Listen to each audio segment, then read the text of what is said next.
We are so pleased to have you here with us today. Unfortunately, we started a little bit late, about 20 minutes late. We are not going to take that much time anymore, but we're going to ask Viola to come and lead us in prayer.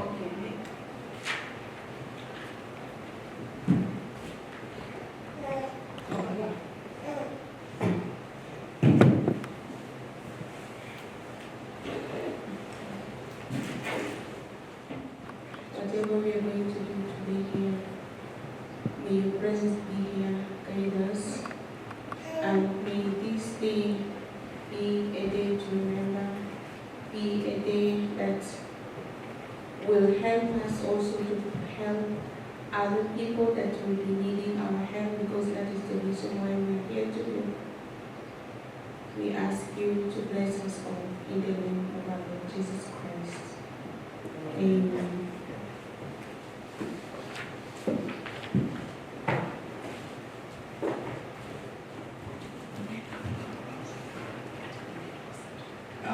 Thanks so much for the prayer. We are going to ask Ms. Agaba Lucy to come introduce to us Life at Zero. Welcome everyone. Good morning, our live viewers and participants. Good night, good evening. I would like to start by introducing myself to you.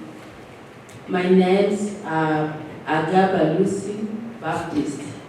I am the Secretary General for Life at Zero Development Initiative Limited of Canada. We are very excited to have you with us tonight.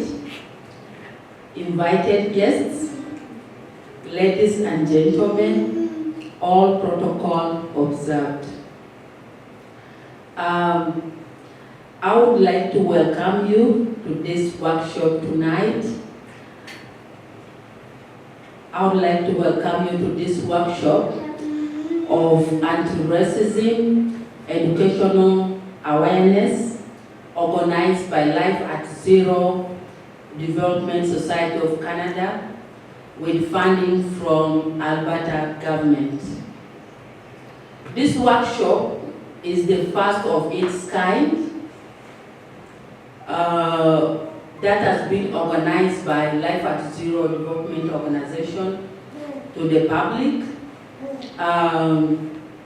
With us here tonight, we have different representatives from all the race in Canada.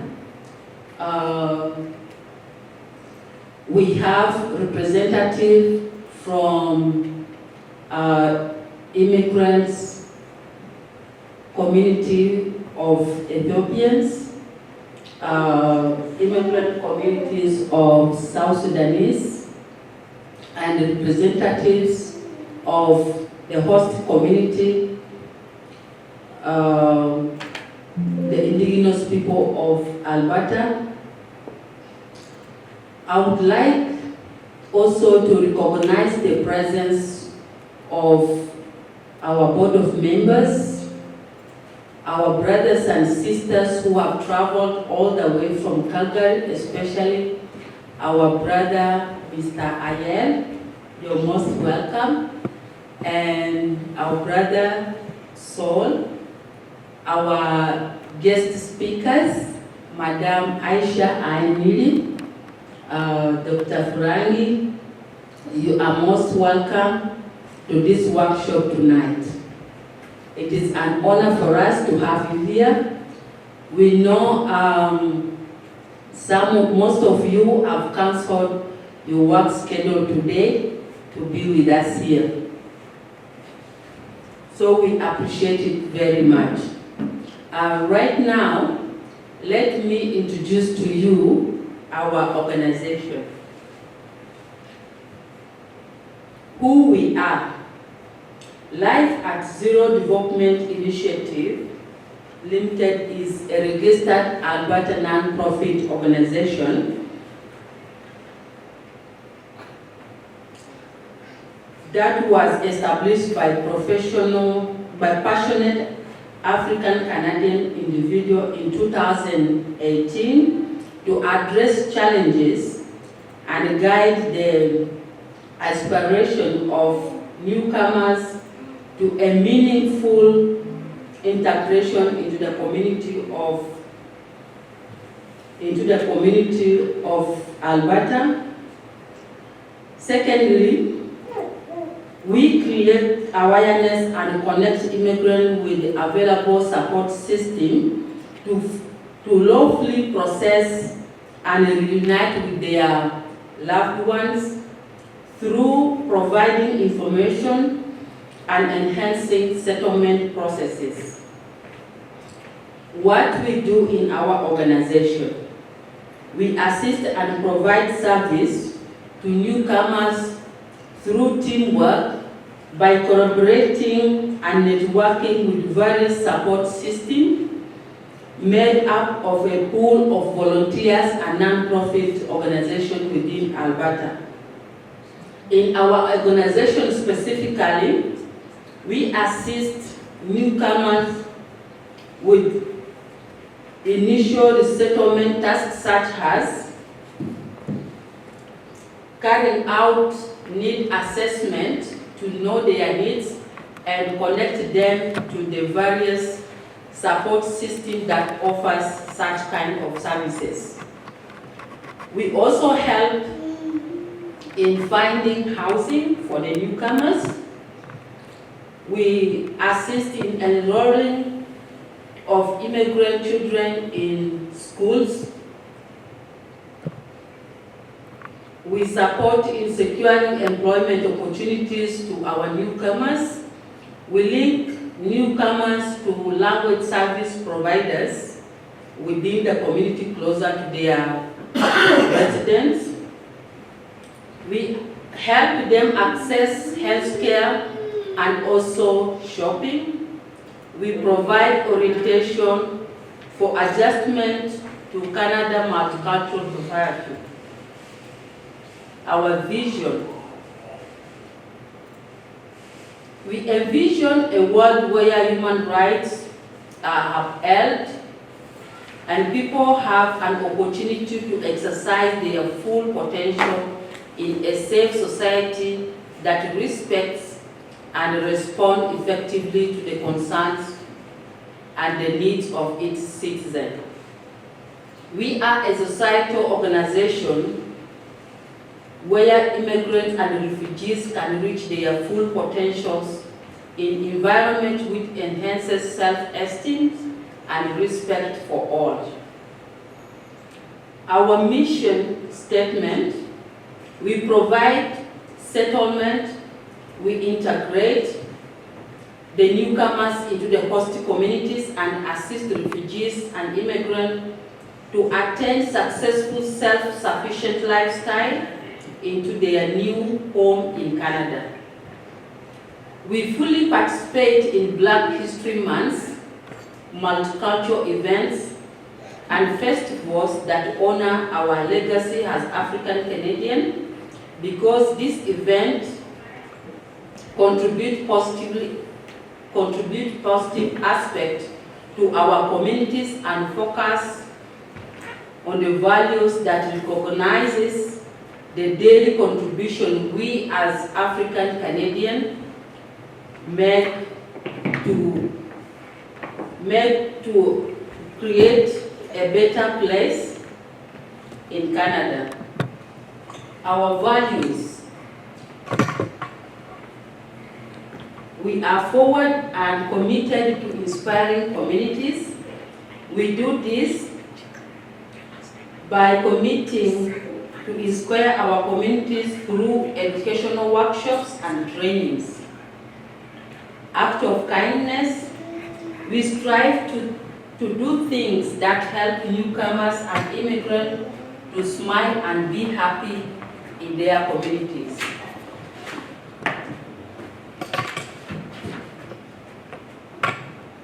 Impact positive changes on others. We connect newcomers to language centers, and secure employment that enables them to live a happier lifestyle within their communities. Diversity and inclusion. We recognize, we appreciate and embrace our diversity because that is what defines us as multicultural society in Alberta. Social justice. We strive to ensure newcomers and immigrants have equal privileges and opportunities to the available resources within their surrounding in Alberta. With these remarks, I wish you all a fruitful workshop. I just have one announcement to make. We have t-shirts, they are for free, but if anyone wants to make a donation, you are most welcome. Thank you.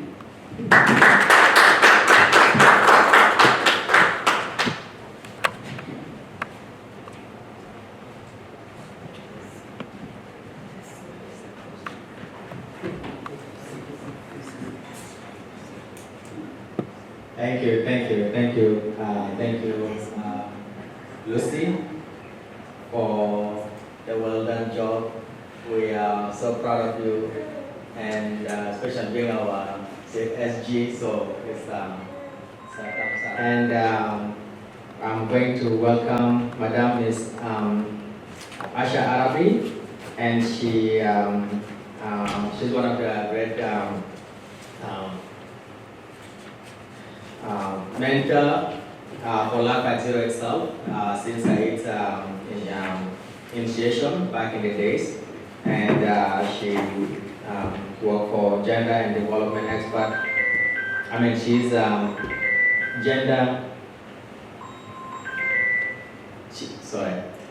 she's a gender and development expert and international consultant with the United Nations. Welcome, Ms. Asha.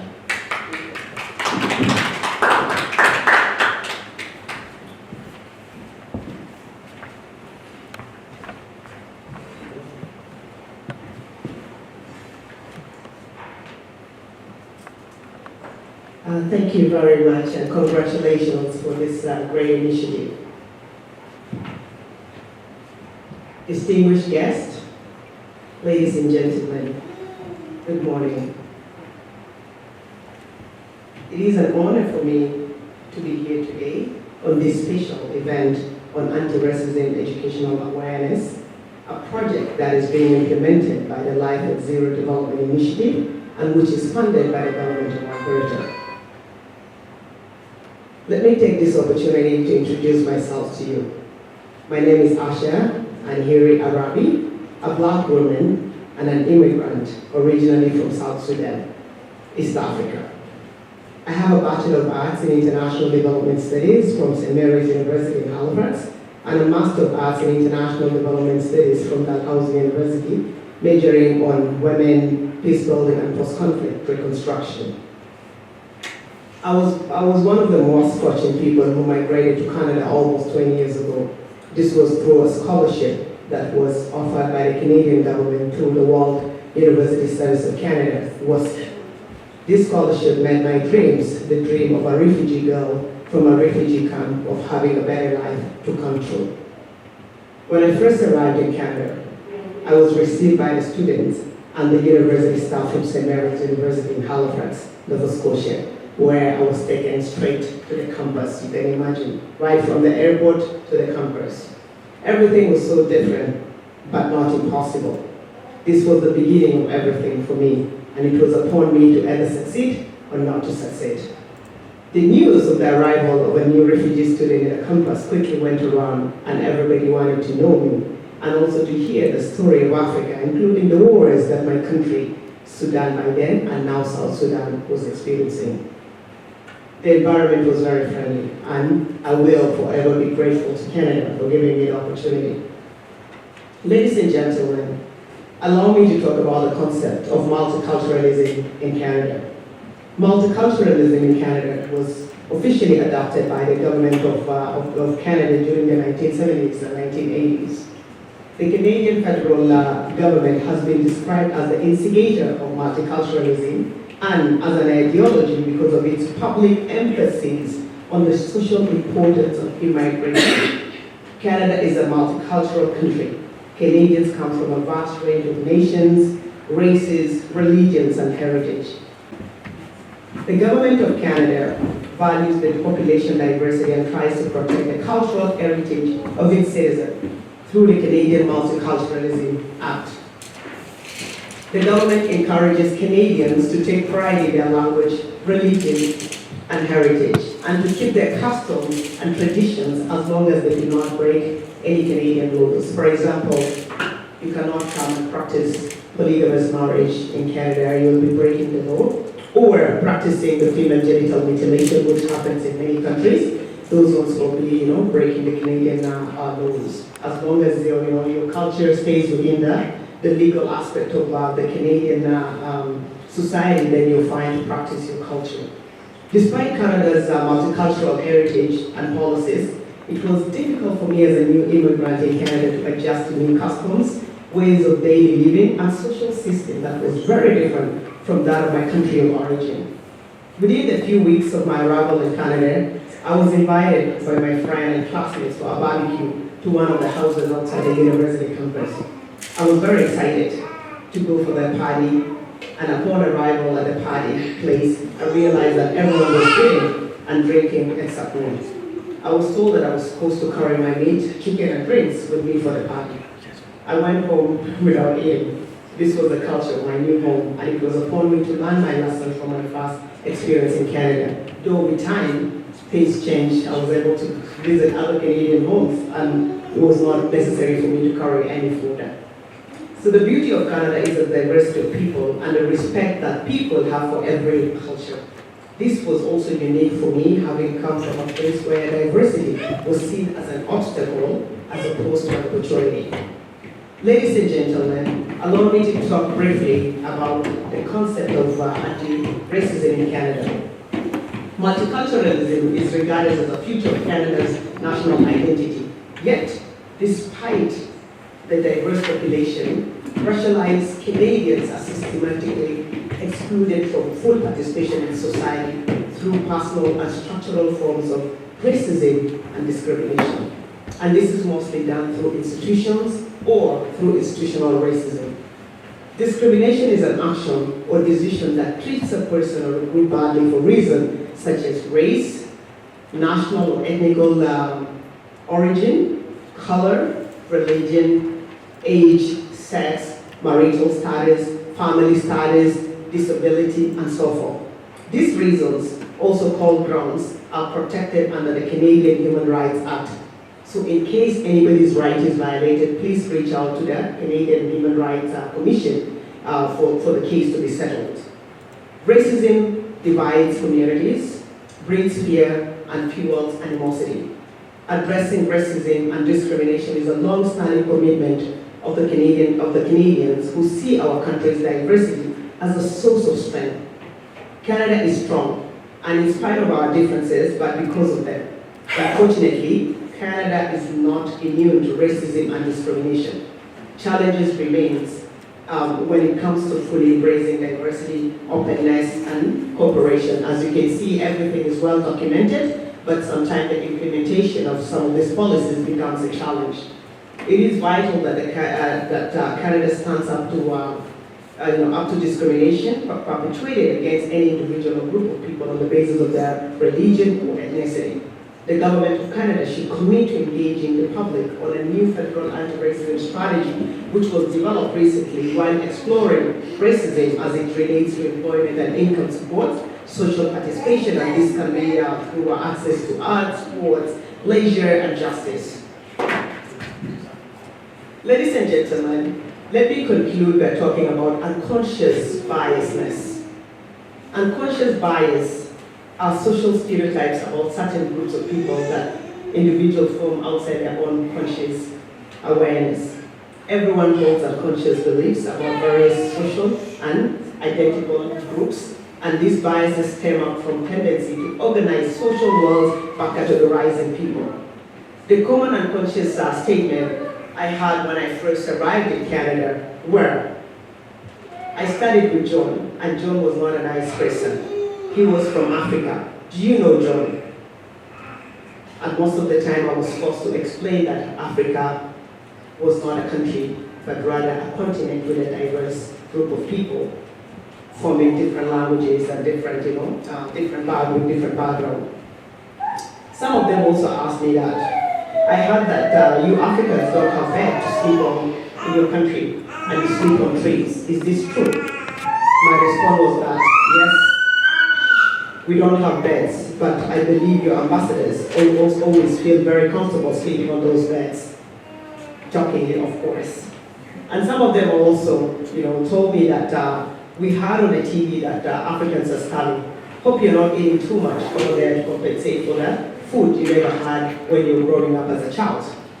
And I said, yes, in the 90s you heard about the starvation that happened, and through the natural calamities that happened in Ethiopia, you saw on the TV, but that does not mean that Ethiopians don't have food, Africans don't have food. Calamities happens and then it goes and then life goes on. So yes, we do have food in Africa, and mostly organic food.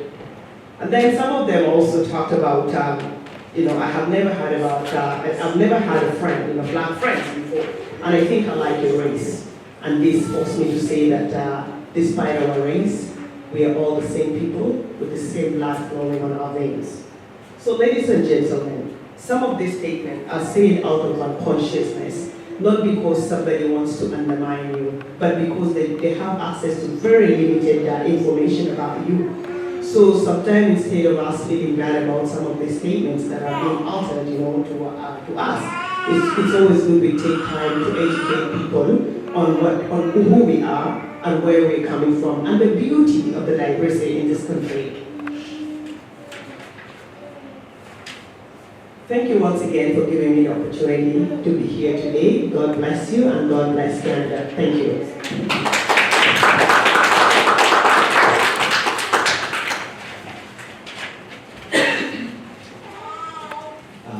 Thanks so much for the wonderful speech, Ms. Asher. It's really great to know your perspective on racism. We're really so indebted to you and to all of our guests and our teams too here. Our second speaker seems to be Dwayne. He's supposed to be representing Aboriginal people of Alberta, but unfortunately seems like he's behind schedule, and also he wasn't really feeling well. With our small guy came from nowhere in the past few days, so he might get affected with it a little bit, and if he comes then that's well, if not then we're just getting on with our program. We're going to skip to our third speaker, an awesome guy. There's something that I just want to mention about the third speaker, which is also more unique. We've been working with him before we start the program of sponsorship through the organization itself. We've been working with him sponsoring refugees through Group of 5, and he has been a wonderful person to me in particular, and in the way that he does these things. We are also so indebted to him. He's our vice chair for LAZD, Alberta, LAZDS-CANADA, and his name is Mr. Saul Tesfolidet, and he's supposed to be our third speaker, but we're going to welcome him as a second. Welcome, Mr. Saul.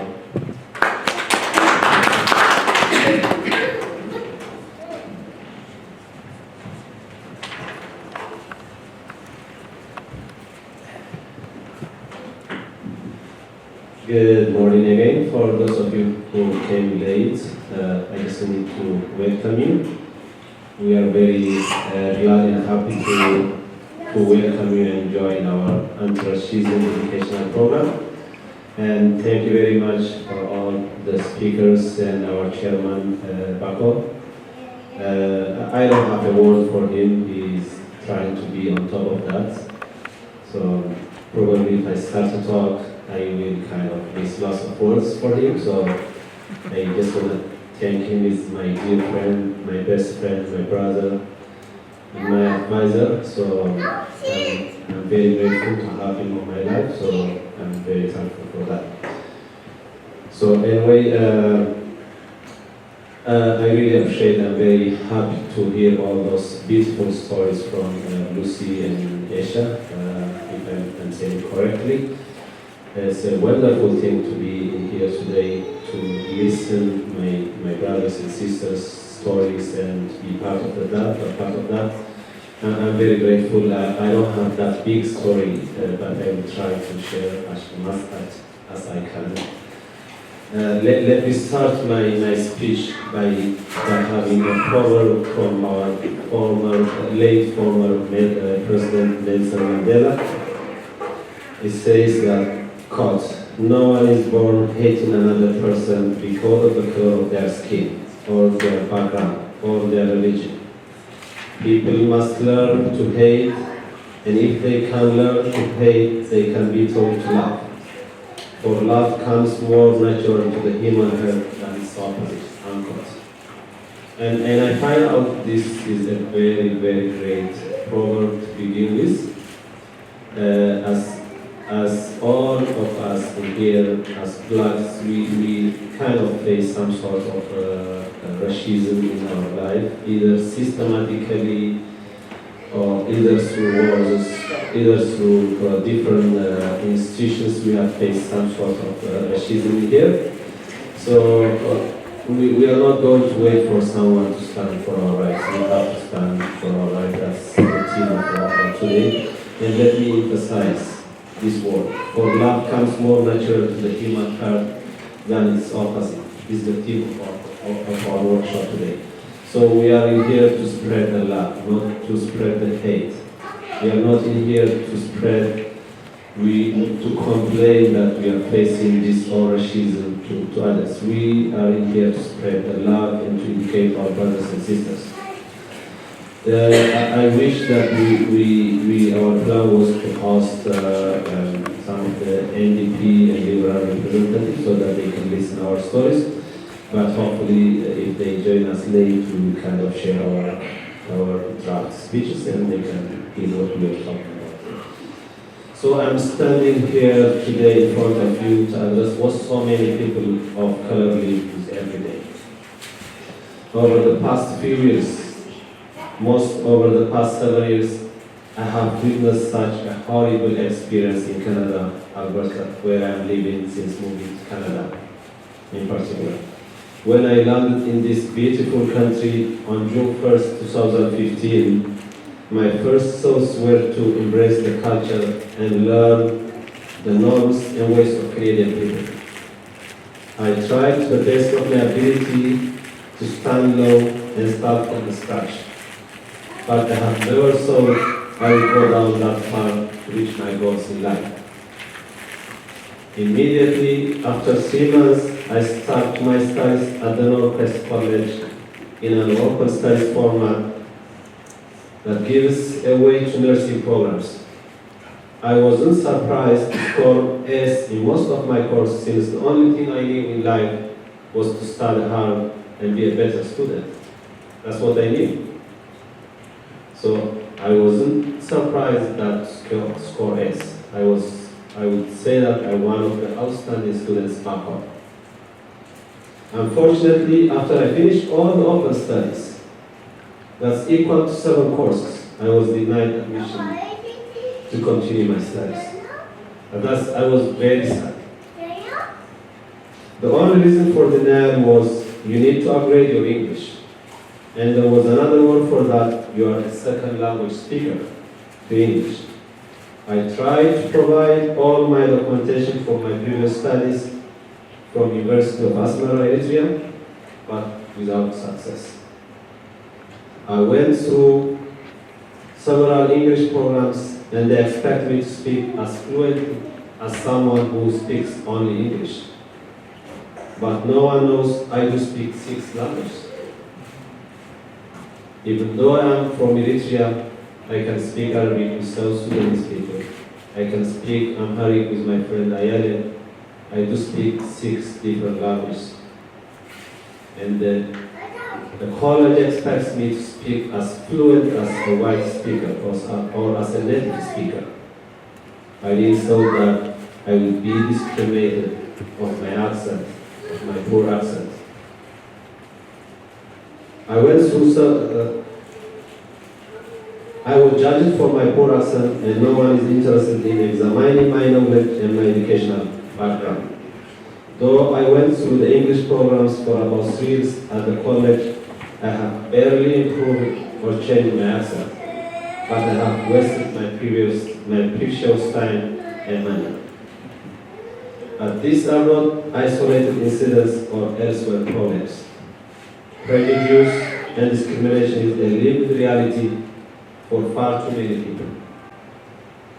I know that for so many of you listening right now, the last thing you want to hear from me is what happened next. What did you do to overcome your obstacles?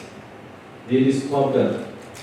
Did you find a way to continue your education or your dreams? I am not here today to describe a reality I do not know or speak to a pain I have never felt.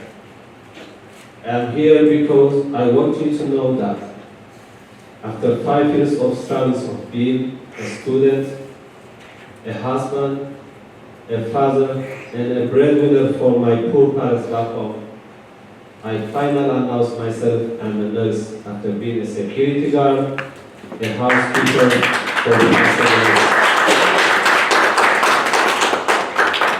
Thank you very much. And here is the facts in Alberta. Anti-black racism is real. Unconscious biasness is real, as our sister Aisha was explaining in depth about it. Systemic racism is real, as I face it at the college. I will just quote one word from back 2016. I tried to explain the head of the registrar at the college. The whole of my life, I went through the English programs. And I do speak as much as you speak, but my accent is not as fluent as you are. You are denying my right to come through the door, but I will come through the windows. And that's what I did. Even though she wasn't happy to say that word, they were still keeping that word on their smart computers to run after me.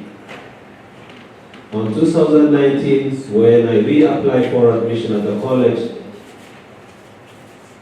they remember that word. Are you trying to come through the window? I really thought that my words would be heard in a computer to come up against me, but I have never lost faith. Yes, I'm coming through the window, and I will be. And I'm here through the window now, going all through the systemic racism that you have in the college, that I went through for 3 years, paying for English, which I have never learned anything out of it. The unfortunate fact is that there is no one cause and therefore no one solution. Racism in Alberta is a complex issue, and it would be a mistake to describe by any single reform as our own solution. To all my beloved brothers and sisters, I am not here to set up a plan and recommend for loosening systemic racism against black communities, but to share my experience. Nonetheless, We don't want to blame or look for someone to make change for us, but Life at Zero Development Initiative needs to be part of the solution. Let me finish my speech by repeating Nelson Mandela's quote. For love comes more naturally to the human heart than its opposite. Let's learn from one another and give chance to people according to their skills, knowledge, and educational background. And thank you very much for listening.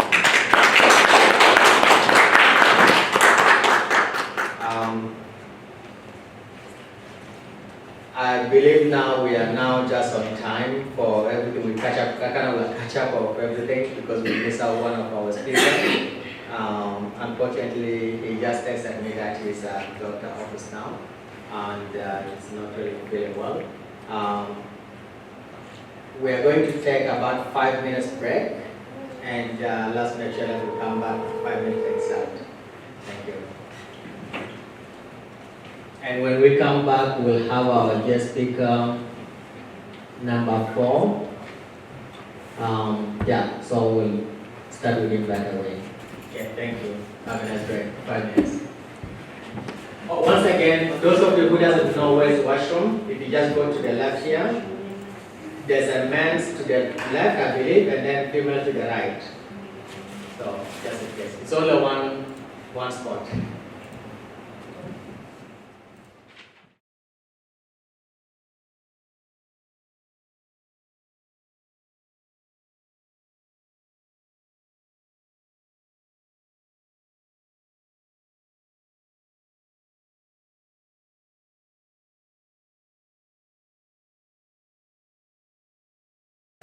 Our next speaker is, we call him an independent speaker, and he's one of our great mentors, advisor, and elder to us too in the community.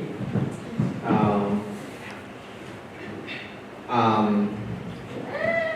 don't know how to say it, but the things like he's going to say his own word, because if I talk on his behalf, it will be more like discrimination too, or it will be like I'm trying to tell him what to say. So, but what I can assure you with is he was one of the best doctors in Africa, and some of us have witnessed his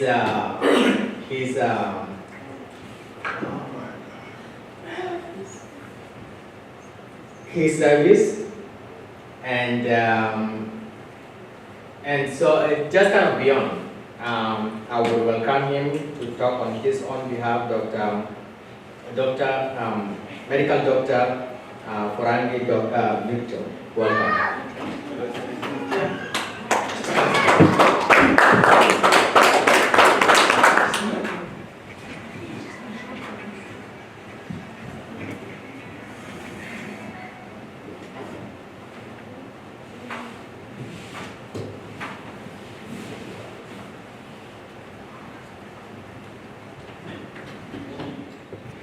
Good morning, everybody. Good morning. Yeah, I'm really very pleased to be here this morning and to have this opportunity with the Life at Zero organization in our community. I'm very pleased, but let me confess, the former speakers, they moved me actually from inside. I'm now shaking, I don't know what to say. But I will say what I have, because I resonate with all of them. What they've said, we all have these experiences.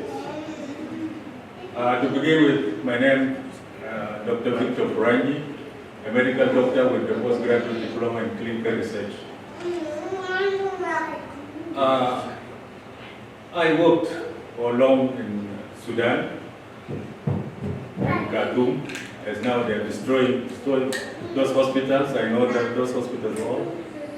The last one was at Banjajid, where Tamasari is now staying in. and I worked in other places. You name it in Sudan. Durman Military Hospital, Sinar, Dindi. Anyhow,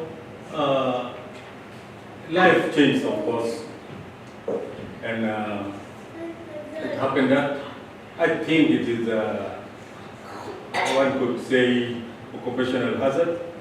And was back pain, very severe back pain, and I underwent different modalities of treatment in Egypt, and lastly here in Canada after migrating to Canada. But still, nothing was successful. In 2010, I meant to mention that I migrated to Canada in 2004. In 2010, I went back home because I felt that my country now is in need of me. Staying here in Canada, not recognized, not appreciated. There was no need for me to stay. Let me go and serve my people who are just coming from war. I think I will be of value there. So I went back to South Sudan. I worked there as a Director General Minister of Health, and we started health service from zero with the help of other friends and organizations, including Canadians, LAZDS, and other USAID and things like that. But unfortunately, because of the situation also in South Sudan, my health situation deteriorated. To mention that the war, which is 2013, the country went down, economy completely disrupted. Then my car, I could not buy battery to start the car, so I had to push the car. And that was the mistake I did. Push the car in order to start it, then my back busted, finally. I could not recover from that up to date. Anyways, from the stories I had this morning, really shocked me. And I'm going to also share part of my here life in Canada. You know, I have prepared some PowerPoint, which is just so you know, which are facts, but I want to take it personally. Those facts which are there, I want to take it personally, and you will see even in my presentation, I address myself there as a person. After immigrating here to Canada, as I resonate with some of the speakers, my brother here, sister there, you see when you're going for interview in the embassy, Canadian embassy, they look at your credentials, they really give you promising words. Oh, we need doctors, we are lacking doctors in Canada. You feel very high that everything is okay there in Canada. But the moment you arrive here, it's completely different. I came here with literally simple words that I can't tell my head from my foot because things are completely confusing. I could not know what to do, but you get a lot of organization, a lot of systems in place try to direct you, but you don't know where they're directing you to. You will find out, come and take this, come and do this. You go for a language and do that. So we went through all this. We thought at the end will take us to our ambitions, but nothing of that happened. One experience, like what you were saying, language, accent.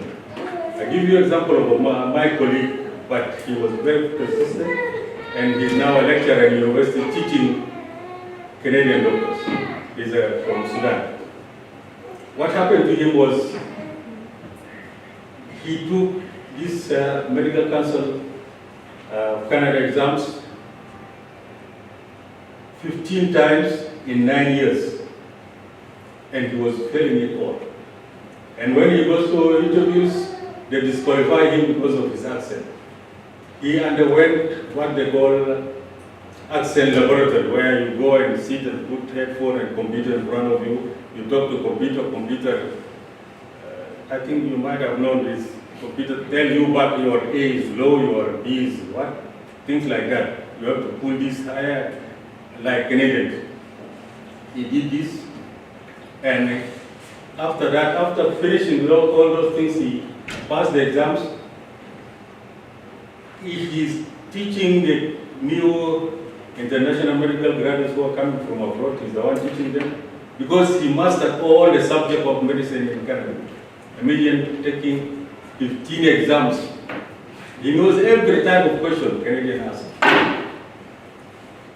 And now he's a lecturer in university. So persistence is also good, but time, he paid for that.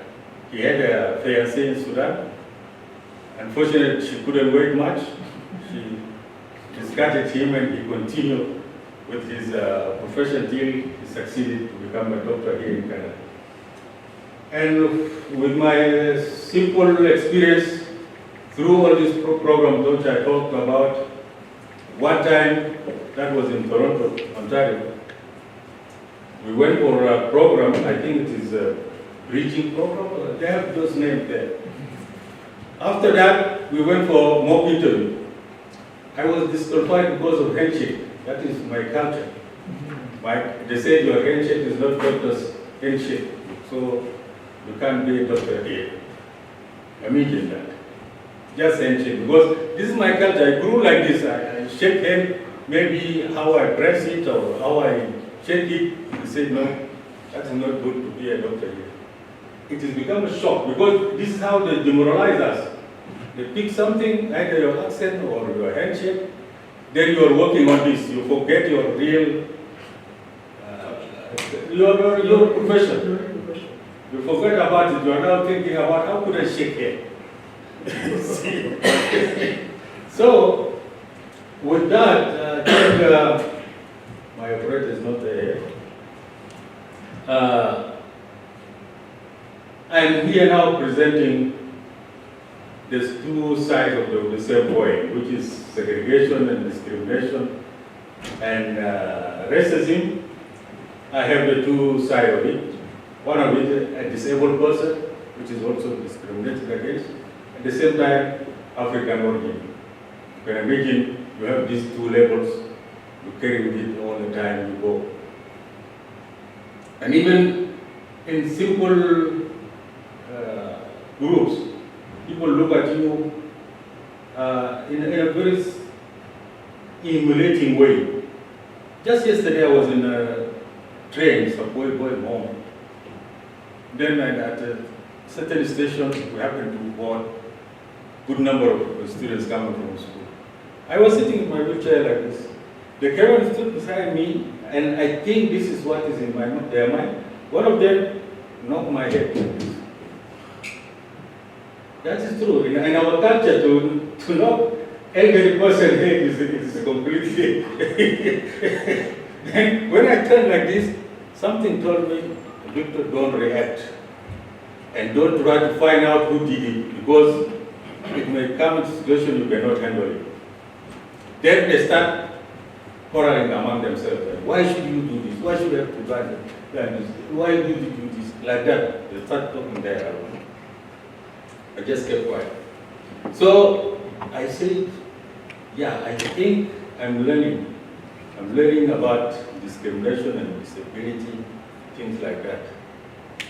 And since our workshop today is about education, I think we should allow ourselves to learn what are those challenges we are facing, and to learn how to overcome them, and still to be persistent in what we want to achieve.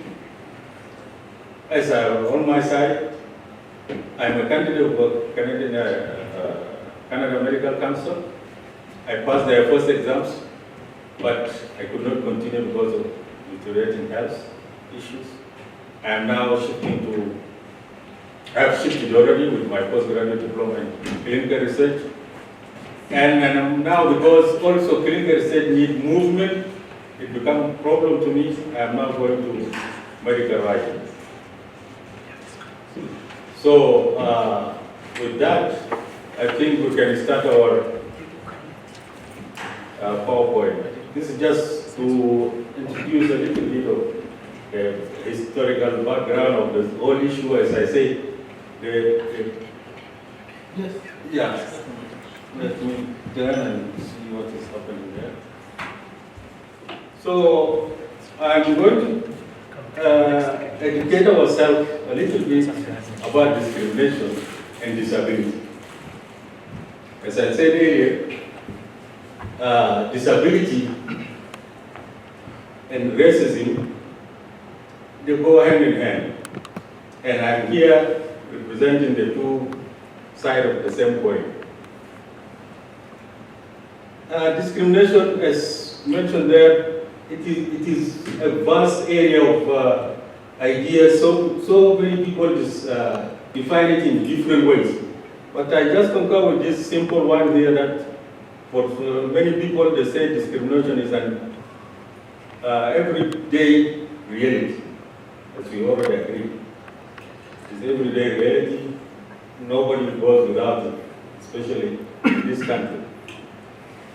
But the government is doing something about it, and I thank the government that to give us such opportunity so as to air out our views and our experiences. And discrimination also is unfair or prejudicial treatment. That's something in the back of some people hates. They have it either through learning or they just develop it, I don't know. But they put it in practice in order to hurt other groups, and they think that their race is better than the races of others, based on certain argument that they may bring, but that is not true. Next, please. This lady here, she's an activist and well known, and I come through her report to UN about disability in Alberta, and this is what we will try to navigate what is happening in Alberta. And just to be on government assistance, it is a waste of abilities, of human abilities worldwide. Like you are draining good thing from somewhere, from Ethiopia or from Mali, and dump it here, while it could be of use. We need government to work more about that. Then other issues that we are facing here in Alberta is accessible houses. I myself now, as I'm talking, I'm looking for a house, and it has been a problem. 2 months now, to not get a house for certain reasons. For example, if I get a house which I think is good for me, it will be expensive, but not very able to afford it. You see? So that is an issue. But I think any house can be prepared for a disabled person. Just when I was coming here, I found a hurdle there, obstacle, which I could not pass. Do you see that ramp? Yeah. The ramp coming in here, I could not pass it. And it's very simple, just to put a little bit of mud or anything, disabled can pass, but they don't have that. And when I arrived at Edmonton last year, I realized that there is a big difference between accessibility here in Edmonton and Toronto. And I was always trying to threaten business people. I said, if you don't improve this, I'm going to sue you. And they start laughing, but I realized there is improvement. Last time I went, there was a Dollarama near us there. They don't have button door. I talked to them. Last week I went there, I found there is button door. Anyways, as we say, people look at a disabled person with humiliation and discrimination, and this is fact, even in Africa. But since we are educating ourselves, we need to educate others also. What is disability and how to live with it and how to benefit from this disabled person. Next, please.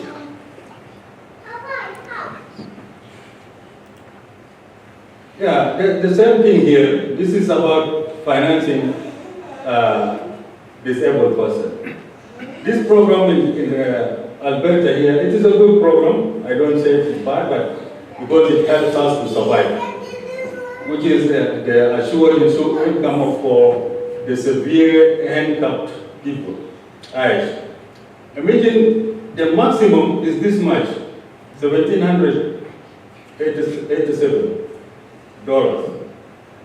And that is less than the minimum wage of Albertans. The Albertan minimum wage is $1,500 per hour. Then IH comes at the rate of 11 per hour. I myself, I receive 8 per hour because my wife is working at minimum wage salary.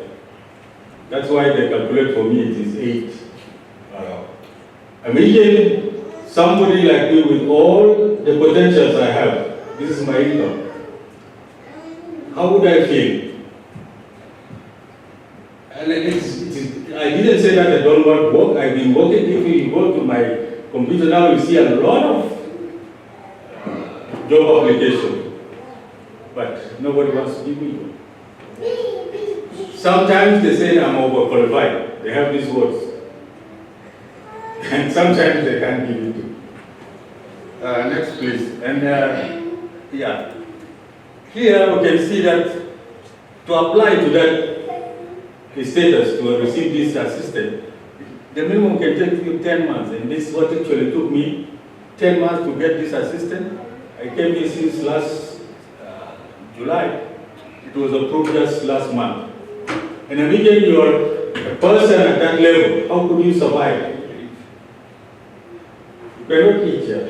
And that is true. When I go to grocery, I become very selective. And then I pretend as if I don't see other things. I come by and this, I said, this is not there. I will go for this only. See? Next, please. And as I said, I'm going to take it personal. Yes, to take care of disabled person is very costly. But disabled people are capable of helping the government to take the right decision and come with major programs for disabled people in order to make them of value. Then many people living with disability, they are professionals, as I say, I'm one of them.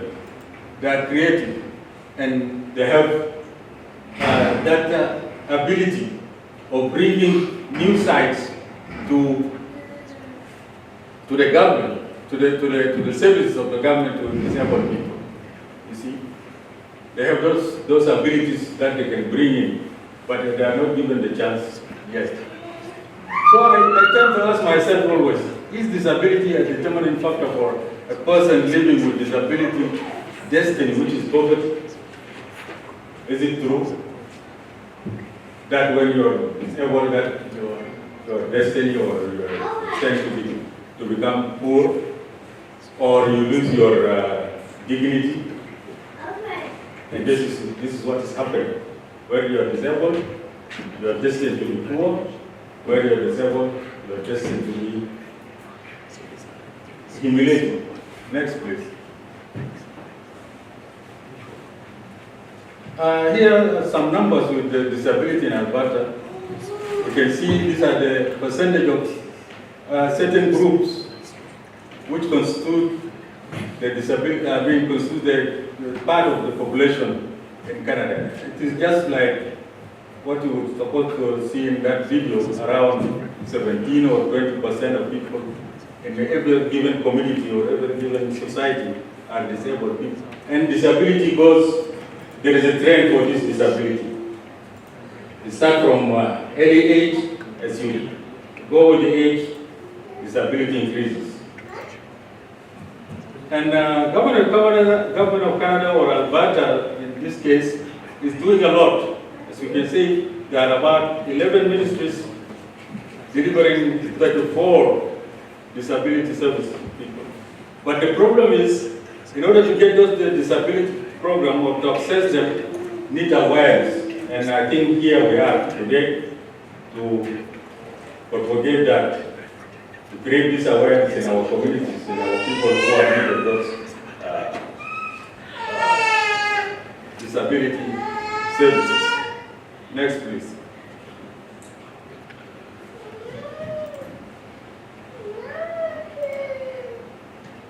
Yeah, disability service budget in Alberta is a very huge budget. That's about, if I could remember well, it's about 70 million or something like that. And this is, but it is not so big because that somebody can make it in a lottery way. And with all this huge budget, if you may say, there is an equal accessibility to those services. For reasons we all know, this discrimination comes first. If you are not accepted, then you cannot access those services. Then in workplace, in learning place, you mentioned it. Learning place, you are not given those chances to learn, and so forth. Then, even the people who are working there, they always try to hurt your feelings with these discriminatory attitudes wherever you go. And even when you want to do your own business, you will get those attitudes out there. We talked already about housing problems, inaccessibility, and inappropriate type of housing that disabled people in different forms. I don't mean always people in wheelchair or physically disabled. There is a limitation on those needs, and there is also a limitation in the application of adaptive technology, but I don't think adaptive technology and assistive devices like wheelchair is a problem, especially here in Canada. For wheelchair, 3 months ago my chair got broken. I called systems here. They say they will process for me to get, first of all they said from where did I get it? I said from Ontario. They said okay, from Ontario. We don't have anything to do with it, you fix it yourself. If you want ours so that we can fix it, apply, then you will get it after 6 months. And actually after 6 months, they called me 2 days ago. But we try our level best with my wife. As we said, you go to a grocery, you cut a lot of things. Then I went on Zoom and saw what parts I need. We ordered them, we fixed them at home, that's why I can use it. But theirs of the government is still there. They will come to me and assess my situation, I think, next week. These are the issues that are happening with the disabled person, though we say that there are huge budget there, but to reach the people who are needy, they can't get it. Next, please.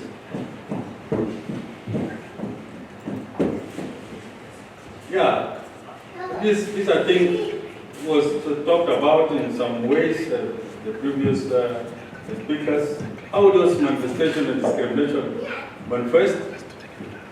These are the type of them. We can talk and read about individual racism, discrimination, institutional racism, discrimination, cultural one. I mentioned something about this, my handshake was not good, and ethical racism, or ethics racism and discrimination. You are black, your accent is not good, and things like that. Next, please. Yeah, here the impact of those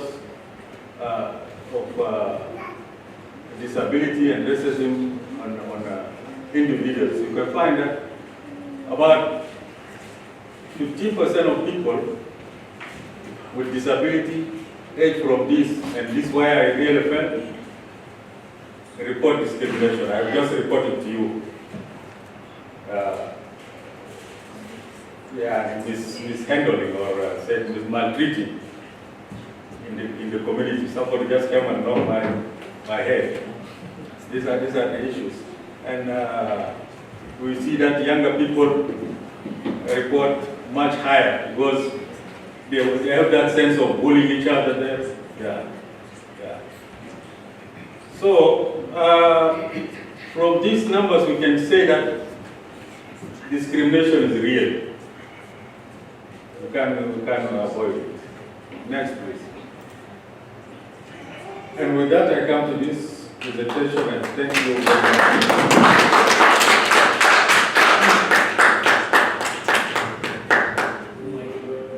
And what other people say about it? What other people are saying about it? And you can get this statement there, which is related to some of us, how we encourage ourselves in order to face day-to-day life. They are the largest minority in the world, as I said earlier. And there are many types of disabled people, from physical one, mentally, and so forth. These are the percentage in the world population. Every 5 people, there's one disabled. But at the end, we are all the same. We have the same love, the same feelings, the same thing inside us. Yeah. It is an issue. Yeah. You can see, but it is a power that you can be disabled and discriminated against can make you powerful.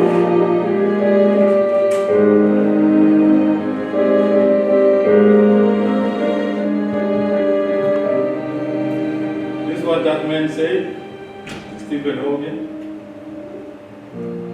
and this is what Janet said about being disabled, and this is what somebody else said also. And we can see how people suffer from disability. But that picture there really drew my attention. You can see. I'm not going to be biased here, but you can see, I don't think white person can stop for black person to win. If somebody can agree with me. But that lady black, she lost a prize of $10,000 or $100,000 to help that black disabled person to win.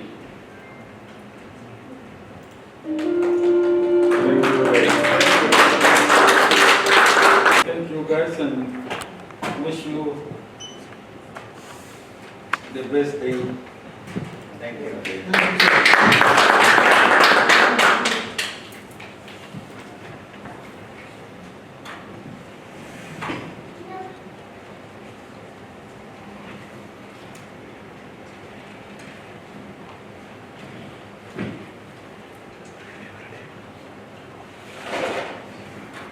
Wow. All what I can say again is a wow to Dr. Victor Forangi. Thank you so much for bringing us this. It's something that I've never been noticed or acknowledged, but with your teaching today, I'm feeling it for myself that maybe I might have discriminated disabled person somehow, somewhere, without knowing. And it's something that By selecting your heartbeats. yes, that's definitely. So it's so pity that we do discriminate toward one another without knowing that we do. But again, I'm gonna go back to Saul and Madame Aneri's words earlier, that it's not about that person there, it's about me. Everything starts with me. If I don't show you what I have, and if I don't tell you that I can do much better than you, then you will always undermine me. So it just start with me, and then moving toward the other party there. Again, it's also my own judgment to recognize you as a person, not as disabled, not as somebody uneducated, not somebody that doesn't have that qualification. Like Saul stated, he has a lot of experience. He has a lot of knowledge in, I'm going to say one word about it. He has a lot of knowledge in filling out immigration paper. And you can never go wrong with Saul when he fills for you application to sponsor somebody. But the knowledge that Saul has been ignored. And some even in our own community have ignored him, have undermined his sponsorship application. I remember at one point, one of our clients out of Somalia, he reached out to me. I told him, okay, you know what? I have somebody that can fill up the application for you. He goes, no, I'll do it. I said, okay, if you can do it, that's fine. I talked to Saul about it, and Saul said, okay, that's fine. I will, I can do that. When I went back to the brother, what happened was he denied, not denied, but he kind of like overturned what I told him. I went back to Saul again. Saul said, you know what? That's fine. If he doesn't want my service, that's okay. Don't force him to come to me. The next step was he went somewhere where they returned his application back maybe 5 or 6 times. Until when somebody else fixed it for him. It was just that he did not come to Saul because he feels ashamed that if he come back to Saul, it will be like he already undermined Saul before, and he's now trying to seek Saul's assistance. That's just in addition to all what you have said, and how I personally might have undermined somebody else or disabled person, or even you yourself. Maybe I might have undermined you one way or the other at one point, in which I didn't really recognize that. I did not recognize the importance in the community, in the society, and in Alberta in particular, where we have multiculturalism, where we have to respect everybody equally before ourselves. I think if we put somebody else before our own self, we won't be going through all these obstacles. We won't be going through. It doesn't matter which color you are, we should be equally before God. And then after that, not just weighing you as a person should be equal. White, black, yellow, Chinese, you name it. So we're equal before everybody else. And yeah, so once again, we gotta go for early lunch. It's supposed to be about 45 minutes, and I expect us to come back at least by 12:30. Yeah, we can start off. Thank you.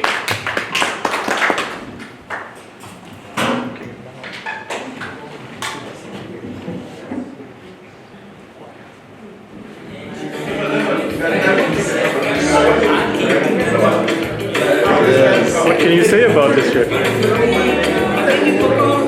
I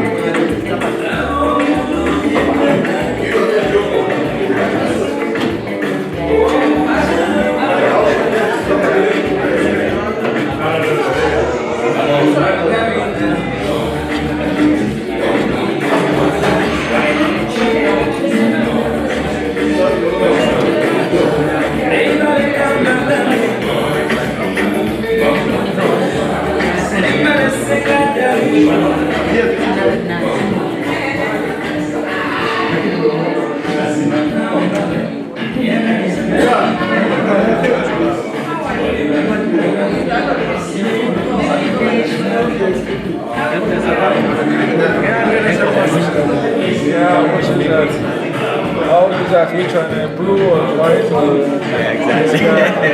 Are you there?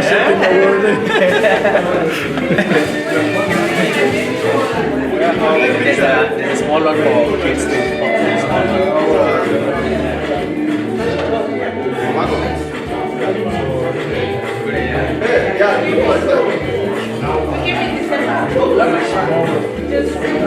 Live at zero. Nobody should discriminate against another person just because the way they look different from you. We are all the same. Yeah? Yes.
When I first started at the city of Calgary, I was working with him. He welcomed me with one heart. He trained me the way that he got the training, and I felt at home. And it was really a blessing to having him. And then he jumped into Life at Zero since then until today. He will always be part of us. Welcome our guests. We've been really waiting for you. Like I said a few minutes ago, I was trying to buy time until when you guys arrive. I know there's one more coming, but we'll still continue on with our program. Our guest speakers already spoken, unfortunately, but if they have tip that they can pass to you, you can go through it in a couple of minutes and just have an idea of what we are talking about. But I will just highlight you a little bit. Our first guest, a speaker, she's a gender and development expert and international consultant with the United Nations. She spoke about how life here is, how life back in Africa is, how we're being treated here, how we should be looking at things, not in our own perspective, but in Canadian perspective, Alberta in particular perspective, because we cannot put our one leg here in Alberta and then putting another one in Canada, for example, or somewhere. Even though his wife works also, she's also getting minimum wage at $15, which is not really helping them. And he also talked about accessibility to and out from the store, for example, grocery store or the where he lives.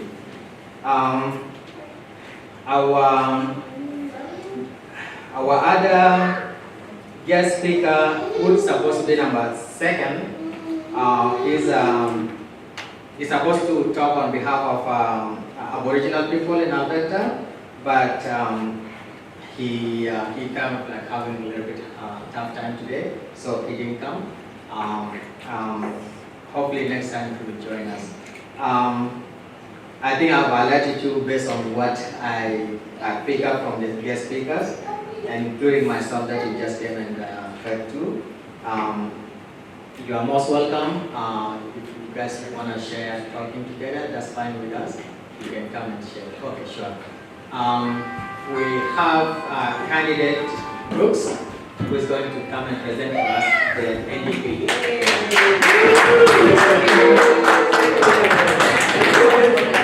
Nasuman nito tema, tanse insigason sipsis kibotara ochinia kamasartik niko twasik. Good afternoon, everyone. It's a pleasure to be here. In my language, I just said hello and thank you so much for the invitation. So I am Cree. As you all know, I can speak a little bit about the Aboriginal perspective as well. So I'm glad that I'm here today because it's so wonderful to be able to talk to our folks all across Alberta. We all know what the theme of this conference is today, the dealing with anti-racism, and then working on an Alberta that is racism-free. As an Indigenous person, as a Cree man who has grown up in rural Alberta, I can tell you that it has not been easy. And I know our communities have so many parallels. We face the hate on the streets, we face it in shops, we face it by our doctors. And that, in my view, is unacceptable.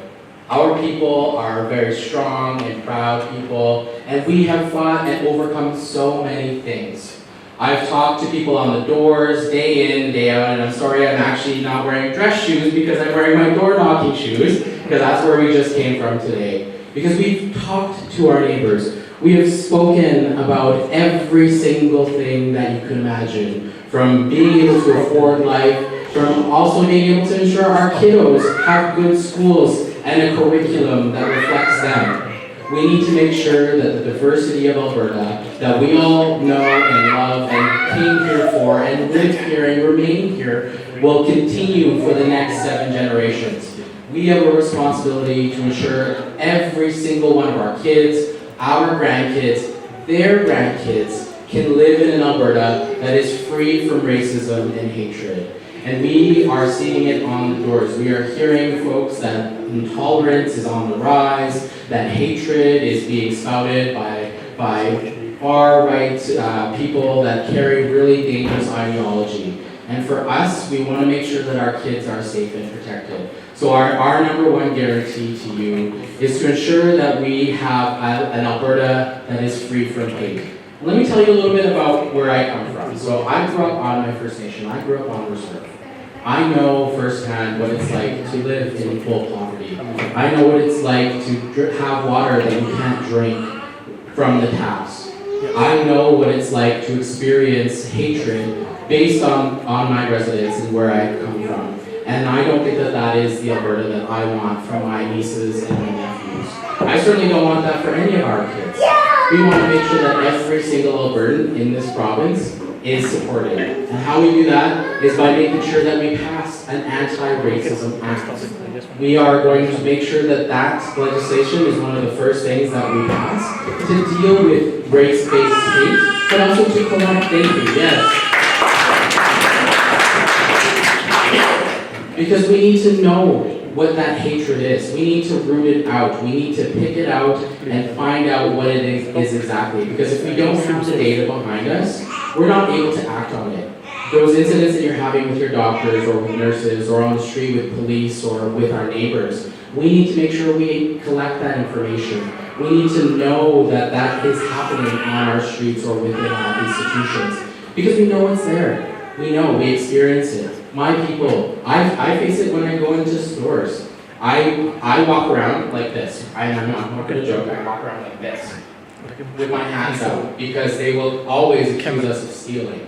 Always. And I'm hyper vigilant of that. And even if they don't do it, it's still that nagging feeling on the inside that they're watching us. And that is not a comfortable feeling. We should be able to walk into stores without a concern that we are going to be reprimanded or somebody's going to look at us and say, hey, you look suspicious. Because that happens today in 2023. And it's going to continue happening unless we start addressing it. So that is our commitment, to make sure that we are dealing with racism and having these discussions. Because without it, we will not be able to address it. We also want to make sure that Albertans are supported in all ways, in every single way that you can possibly think of. Whether that's lower utility rates or insurance rates. I'm sure by now you're all hearing all of this spiel, so I'm not going to go into every bit of detail. But for the focus of this presentation, and as an Indigenous person, I want to tell you that my community stands with you. We are... And I'm very, very sorry that the representative that was supposed to speak here today on the Aboriginal perspective was not able to come, but you got second best. You got a candidate who's also Indigenous. When we're talking about how we better support our communities, it's by having conversations with folks. It's by coming to these events, by hearing what concerns you have. Because that is the Alberta that we will build together. It's not by bureaucrats or politicians spouting their ideas and leading with those ideas. It's by talking to every single Albertan. It's by hearing the incidents that happen. It's by weeding all of those things out, because we're talking to our neighbors. We've been out talking to our neighbors since July. And just the other day, I talked to a recent refugee who came here, became a Canadian citizen, and is voting for me because of the hatred that they had at home. Their government was targeting their children, their boys, and were putting them, they actually, a couple of weeks ago, they had a moment where the government actually lined them in a row and it was a really, it was a very, very, very hard conversation, but they gunned them down because they were trying to flee into a refugee camp. And that happens today.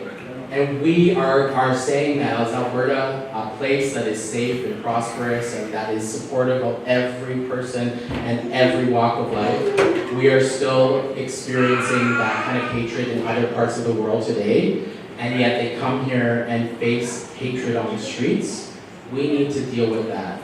We have a responsibility as your next government, as the government in waiting. The NDP will address this, and I can make that commitment as a Nacio Napio, as a person of many different communities that deserve respect and identification, and we will do that. We are going to do that by electing the first Somali MLA in this province.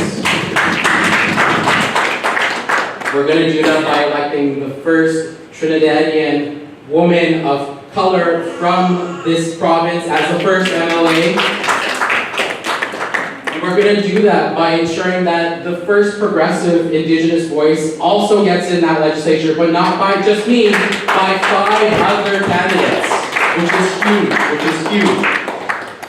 We're going to make sure that your community is supported by having these conversations, but within our first 100 days, we are going to make sure that that curriculum is changed. So then that way it reflects our beautiful diversity. It reflects those beautiful kids in the back that are Albertans, that belong here, that are going to change this world. We're also going to make sure that you, as parents, have access to the kids' activity tax credit, which is $500 in your bank account, so your kiddos can go play soccer, can go play baseball, can do whatever their heart desires, so they can have a good life here in Alberta. We're also going to reverse big budget cuts that they made to cultural organizations while strengthening these initiatives through grant funding. So more things like these presentations can happen, so we can have these conversations, so we can build those bridges and break down those walls. We're also going to make sure that, we're going to schedule working with our public school board and our Catholic school board, by scheduling on cultural days, we're going to make sure that the student counting days don't happen and major tests can be rescheduled. So if your community has important days that are important, we will be able to reschedule them in the school so the kiddos don't miss school while also being able to attend their cultural days. And that's important for me because we have family that go to Sundance during the summer and school ends not until the end of June. And that's when Sundance happens. So for us, when we need to go to ceremony, that makes sure that they're not being interfered with their studies. Because we understand the importance of education, we understand the importance of hiring good teachers, because I don't know if you guys all know this, but the UCP, since they've been in their term, tens of thousands of students have entered into the school body, and 0 teachers have been hired to add on top of that. So your kids are in classrooms that are loaded with at least up to 40, maybe even more, in staff rooms, in gymnasiums, across the board, and no teachers have been hired to give them quality education. I hear of every day kids putting up their hands, not being able to have questions answered because their teacher is too busy working with other kids. Some kids with needs that surpass their peers, and they don't have educational assistants to also help them out. So we're really struggling. We're hearing on the doors that people are struggling right now in schools, in seniors complexes, and in your homes. Your bills are really high. We want to address that. Big corporations are getting handouts right now. $20 billion, in fact, to clean up oil wells, which they have a legal responsibility to clean up. And then $300 million to a downtown arena in Calgary, when Edmonton got nothing for an arena. And why are we seeing this? Because the UCP are standing up for corporations and not everyday Albertans. And that is our commitment to you. We will make sure your community is counted, included, and always consulted. Because I know the importance of consultation, I work in it, I breathe in it, and I have lived every single day speaking with and for my community. I'm in House Legal Counsel right now, so I have a really strong connection to consultation. I know the importance of it, and I want to make sure that your community is included. So, hi, Nanaskamun for having me today. Albert and we will continue standing up for you. Thank you for the great presentation. Yes, we are aware that the election is coming very soon. But I would like to ask one question for the party NDP. As a black woman, It's good. It's good. Right. as a black woman, as a black woman living in Alberta, I think one of the main concerns, and that's also one of the things that made us flee from our country is to come to Canada, in particularly to Alberta. One of the concerns that we have is the issue of safety. There's been a growing, rate of crime in Alberta where we feel our children are not safe. So what would you do differently from what is being done right now? What strategy do you have as NDP to ensure that our children are safe in this part of, Canada? Thank you. Thank you so much. That's a great question. So public safety is top of mind. We're seeing it out everywhere. We're hearing that crime is on the rise. We're worried about our streets being safe. We're gonna hire more cops, so 100 specifically for Edmonton. But alongside those cops, we're gonna hire social workers to make sure that we're dealing with the underlying issue. Because we know not every single police call is going to need an arrest or it's going to need, police intervention. It might be that somebody is using substances. It could be that they are unruly because they're drunk or they're high or whatever. And we need social workers to step in and intervene. Not every call requires police intervention, but we also know that public safety is top of mind. And that is our commitment to make sure that there's more folks on the street working on these issues. We know that petty crime is up because life is unaffordable. People are turning to petty theft, break-and-enters, even in vehicles, they're going into vehicles to take things that they see of value. And it's because life is so unaffordable. We're going to get more folks in homes, so that way they're no longer turning to theft to be able to meet their basic needs. We're going to make sure that this comprehensive, holistic approach to addressing the needs of individuals that are facing the hardest times of their lives, which is what is, in my view, the crux of the issue. It's that people are struggling, and when people aren't supported, they turn to that crime. When you have a government that doesn't care about people, this is the responding thing. It's that folks turn to crime because there's nothing else left for them. And when we're not supporting people, that's why that happens. So our commitment isn't just focused on hiring those police and those social workers, it's a whole of approach. That's in my way, in our traditional ways of approaching things. You have to look at it holistically. You have to look at every part of that. Is there a different component at play here? Yes, affordability. People are struggling to make ends meet. And so they're going to turn to crime. When we talk about domestic abuse in households, we have to address that as well. And that is what I know our NDP is committed to do, is identifying it and working with our partners to ensure that we address it in a very good way. Because we know that breakdowns in relationships happen, but we also need to help support every side, both the victim, and we also need to know if there's a mental health component to that abuse. I'll be quite frank, I grew up in a household of domestic abuse. I heard it, I lived it, and I know that when we're facing that situation, I'm lucky my mom was able to get out, but not every situation it allows for that kind of safety. And when we're talking about safety, we have to make sure we look at every aspect of a person's safety. It's not just the rise in thefts. It's not just the rise of break-in and enters. It's a whole holistic approach that we have to take and know what the root is. So I thank you for that question. I hope I answered that. Thank you very much.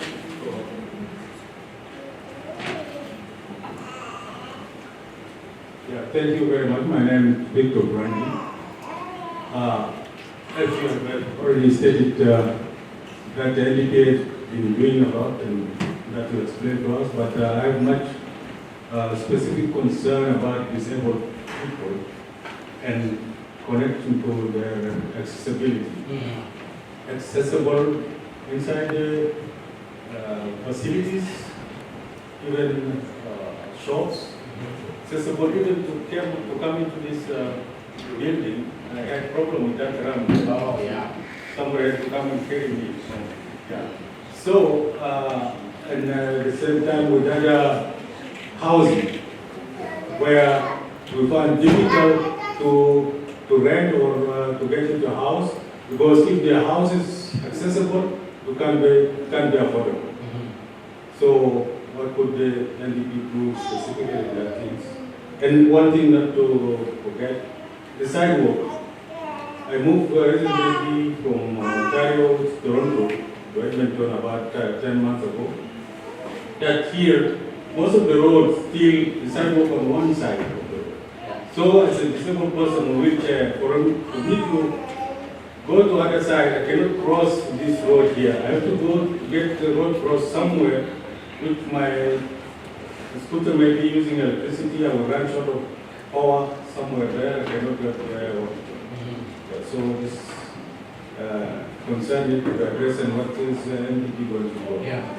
Yeah, thank you. Thank you so much for that question. So a lot of what you brought up, municipal issues, so that's municipal thing that they would address, but we would work with our municipal partners. What I want to assure you is that when we talk about every single Albertan, it's not just abled, it's also including disabled folks. We have a disability caucus that does a lot of work internally with our party to make sure that folks like you are properly supported. And we're hearing it every day, whether that's issues with being able to access spaces, whether that's businesses or public spaces, or even in private homes. We hear that, we know that that's an issue. We are providing for, I don't know if you qualify, you look quite like a young man, but it's, we have a seniors home renovation grant that we're going to be putting in place, which might be accessible and changeable to folks with disabilities. We can modify that so that if you have mobility issues with your home, we can make those changes. I lived in Toronto for a brief moment as well, and I know how easily and accessible and walkable all of the streets are. There's sidewalks everywhere, there's off-ramps, there's ramps into buildings and everything. And I know that that is an issue here in Edmonton. I've lived here my whole life as well. Briefly moved to Toronto for law school, and then I came back. And in that moment, I knew that, okay, well, our city isn't a walkable city, and that is a problem. I'll continue working with our municipal partners and to make sure that those types of things are dealt with. Because every Albertan includes folks that are experiencing disabilities. We know that, we understand that. And we need to make sure that you're supported. So that credit might be able to be included for you. But again, you do look like a young man, so I don't want to say that it's probably not for you because it's for seniors, but I'll see what I can do. Oh, no way. No way. But we'll maybe, if I can take your contact details, I'll follow up with you as well to make sure we can put you in touch with the right programming, because when we are government, every single Alberta, when I say that, I'm not just saying that to mislead you. Every single Alberta is counted in this. Because we have a disability practice, because we have folks that work with us every day that tell us of these issues, and we will continue moving that needle forward, so that way you feel supported here in the province, but also so that other folks that are experiencing similar situations are able to be properly supported. Because in Alberta in 2023, we shouldn't have inaccessible spaces. We shouldn't have sidewalks on one side where you can only access if you have a ramp or if it's only on one side of your street. Every public space that we have should be accessible, in my view. And I'll continue working with our municipal partners too to ensure that that is properly funded and addressed, so that way you can have a good quality of life in this city.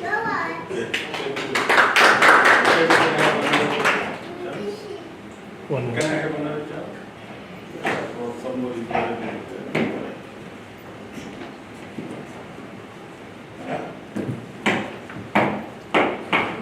Sorry, I'm not going to manipulate the whole sitting. Anyways, I have a lot to share.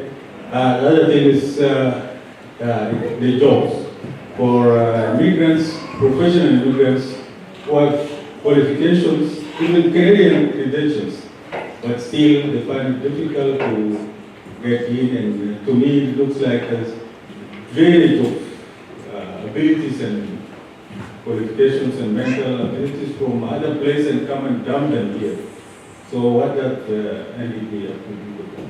Thank you for setting me up for that one. That was really good, because we're going to be identifying foreign credentials. That's our thing that we're going to do right in our first 100 days, because we know we have a shortage of doctors. We know we have a shortage of nurses. We have a shortage of educators. We want to make sure that if you have credentials from wherever you come from in this wonderful world, you will be able to use them here. Because we know that we have tons of brilliant folks that are not able to use their transferable skills here.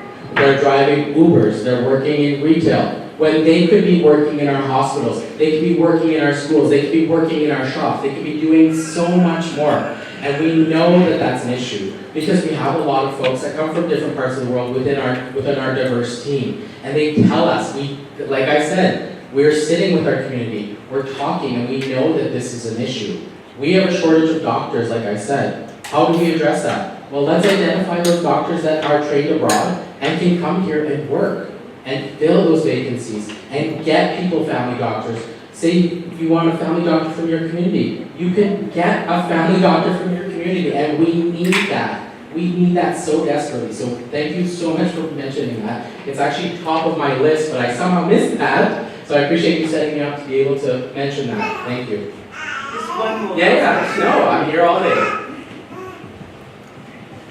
Okay, so based on the theme for today, we're talking about the issue of racism within Alberta here, and I think most of you will agree with me that the racism, the type of racism that we have in Canada is not the same like the one in the U.S. Because in the U.S. you can walk on the street and somebody can confront you and actually tell you that they don't like you because you're whatever color you wear. But now here, I think one of the most interesting things is that it's embedded within institutions, institutional racism. How is NDP going to handle the issue of institutional racism? Because I would rather deal with racism where somebody can tell me right on my face that I don't like you because you're a black woman. But for somebody to embed, racism within an institution where I'm not able to see it, physically, but then, the way I'm treated is embedded within that particular system. So how are you going to handle that as NDP? Okay. Thank you. Great question.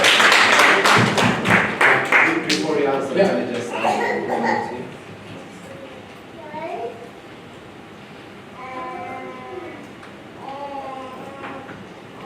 Thank you, Aisha. Thank you. It's a very nice presentation. I just want to add on top what she's talking about. I would really plead to get a copy of our presentations today. It really touched on what she's talking about. And I have a very real kind of story about that I shared in the morning. I'm so sorry I missed that presentation. But what happened to me specifically in school, I'm kind of representing most of the people in here. Our friend, our colleague Victor is a doctor. I have those friends who are lawyers and different kind of educational background in Canada. But whenever you go, especially in Alberta, in this educational institution, what you get is they need you to speak fluent English speakers. But we cannot change our accent. We cannot change the way we speak. They have to understand we do speak another 5 or 6 languages. But I cannot be fluent as someone who is a native speaker of English.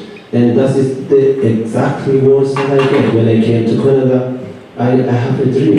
And the Canadian government is a smart government that selects very brilliant people around the world. They bring them in here, they throw them in the garbage. That's what I feel, and that's what everybody's feeling. I'm one of the chosen people.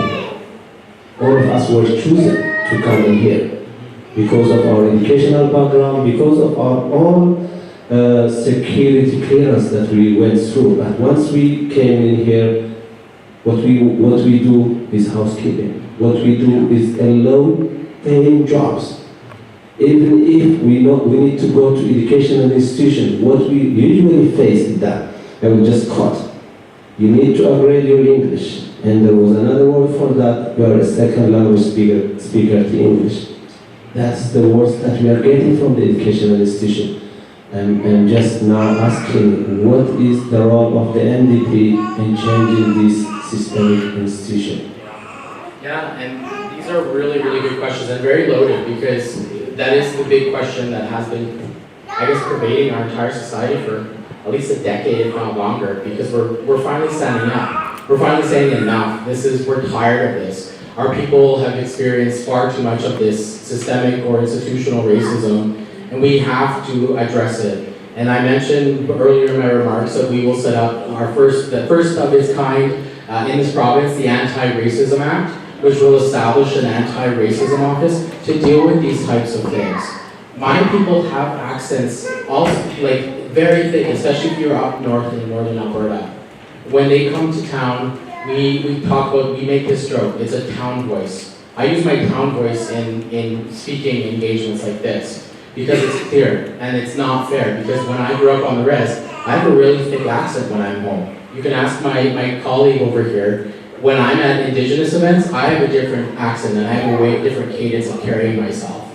And we all know that we do that for protection. We do it to fit in. And that is not acceptable to me. That is unfortunate that we have in today a colonial aspect of knowing that, okay, well, we have to speak the English the best way possible.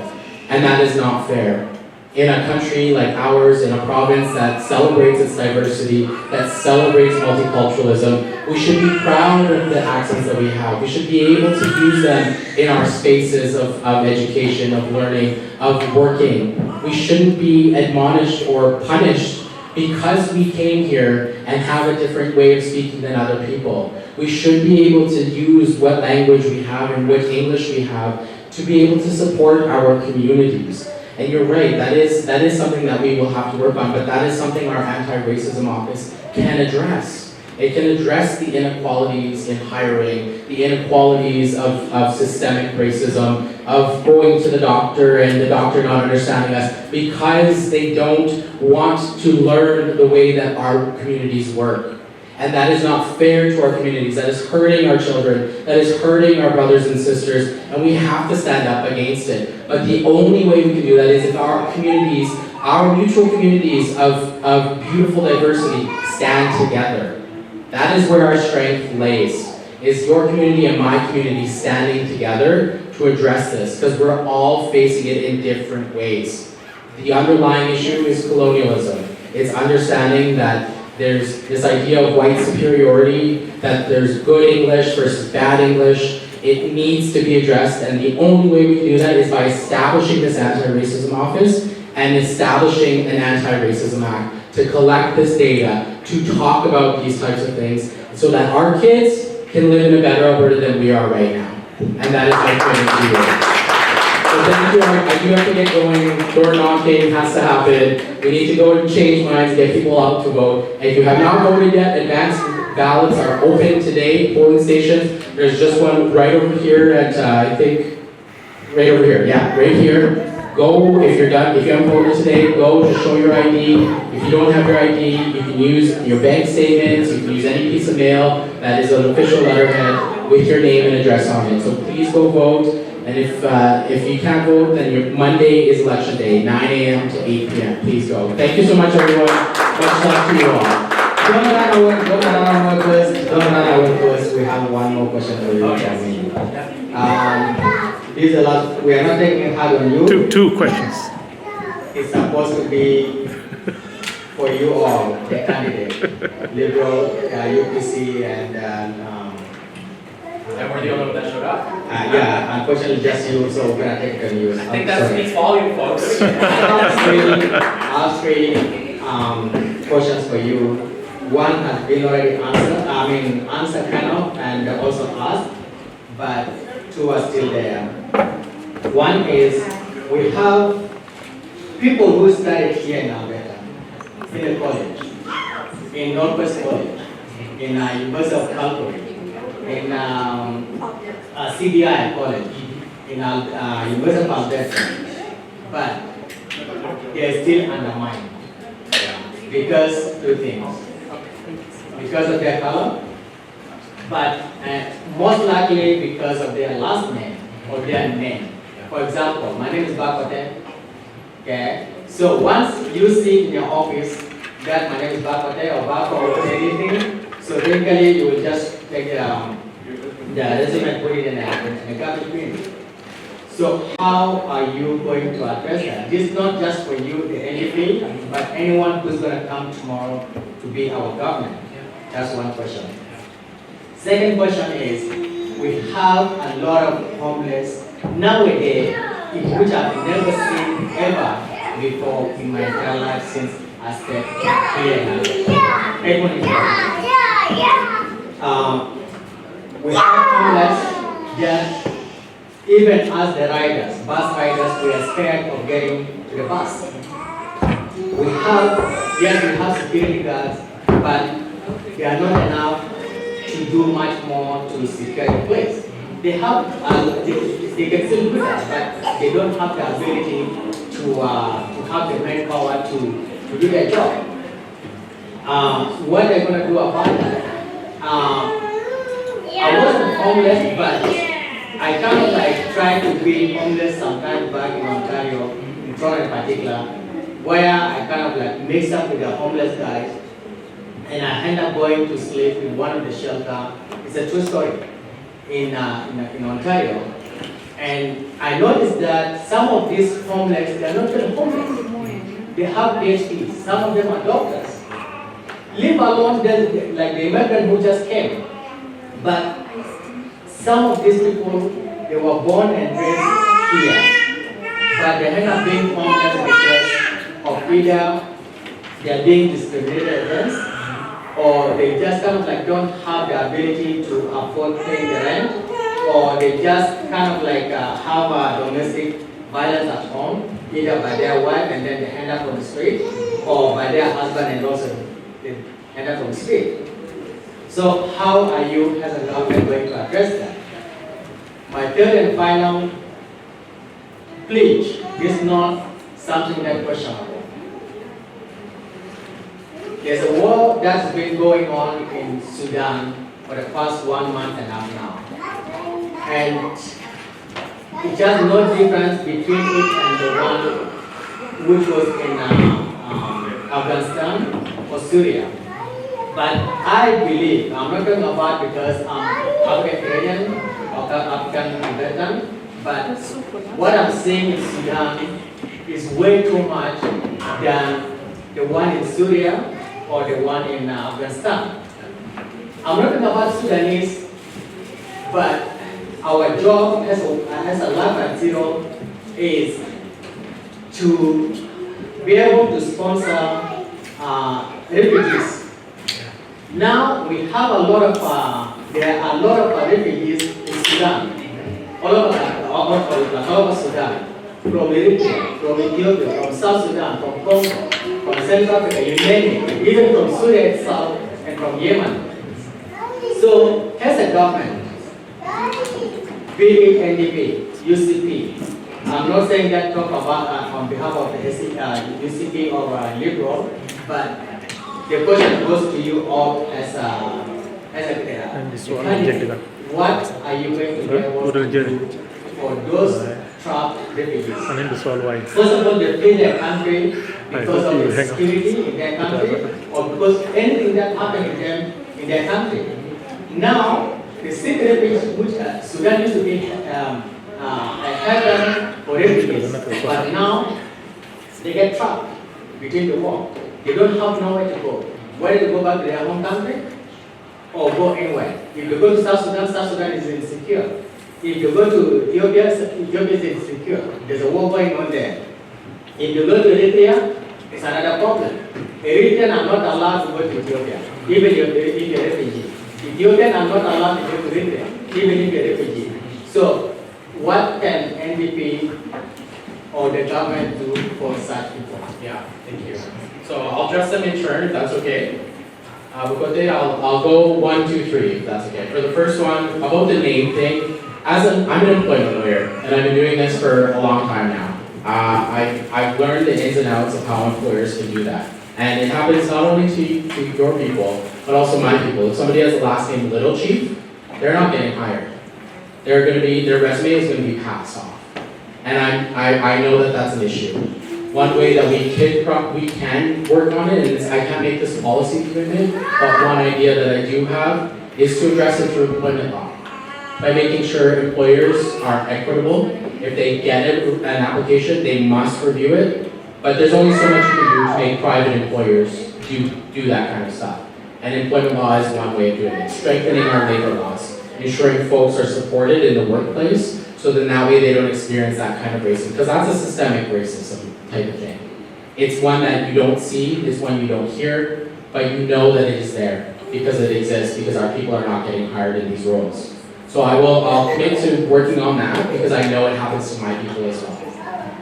To your second point about folks experiencing houselessness and the security issues I think that you're also bringing up, we need to get folks housed. That's really what it comes down to. We know that this underlying issue of affordability, like I mentioned before when the other question came up earlier, we have unprecedented amount of folks experiencing houselessness or living rough. Unprecedented. This is the most we've had on our streets in a very long time. I would say even likely from the 30s, when we knew the Depression was at its height. And people are struggling. How do we fix that? By supporting them, getting folks housing and wraparound services. Because we know we're putting a houseless person that has lived their entire life on the streets, they're not going to know what to do with that space. They're not going to know to pay their utility bills or their rent bills. They're not going to know to clean their house regularly. These are soft skills that we pick up by living in homes of our own, by being taught these skills as we're growing up. And a lot of folks that are living on the streets don't get that opportunity. My partner is a social worker. He works with the people facing the worst experiences of their life on the streets, addicted to substances, living very rough.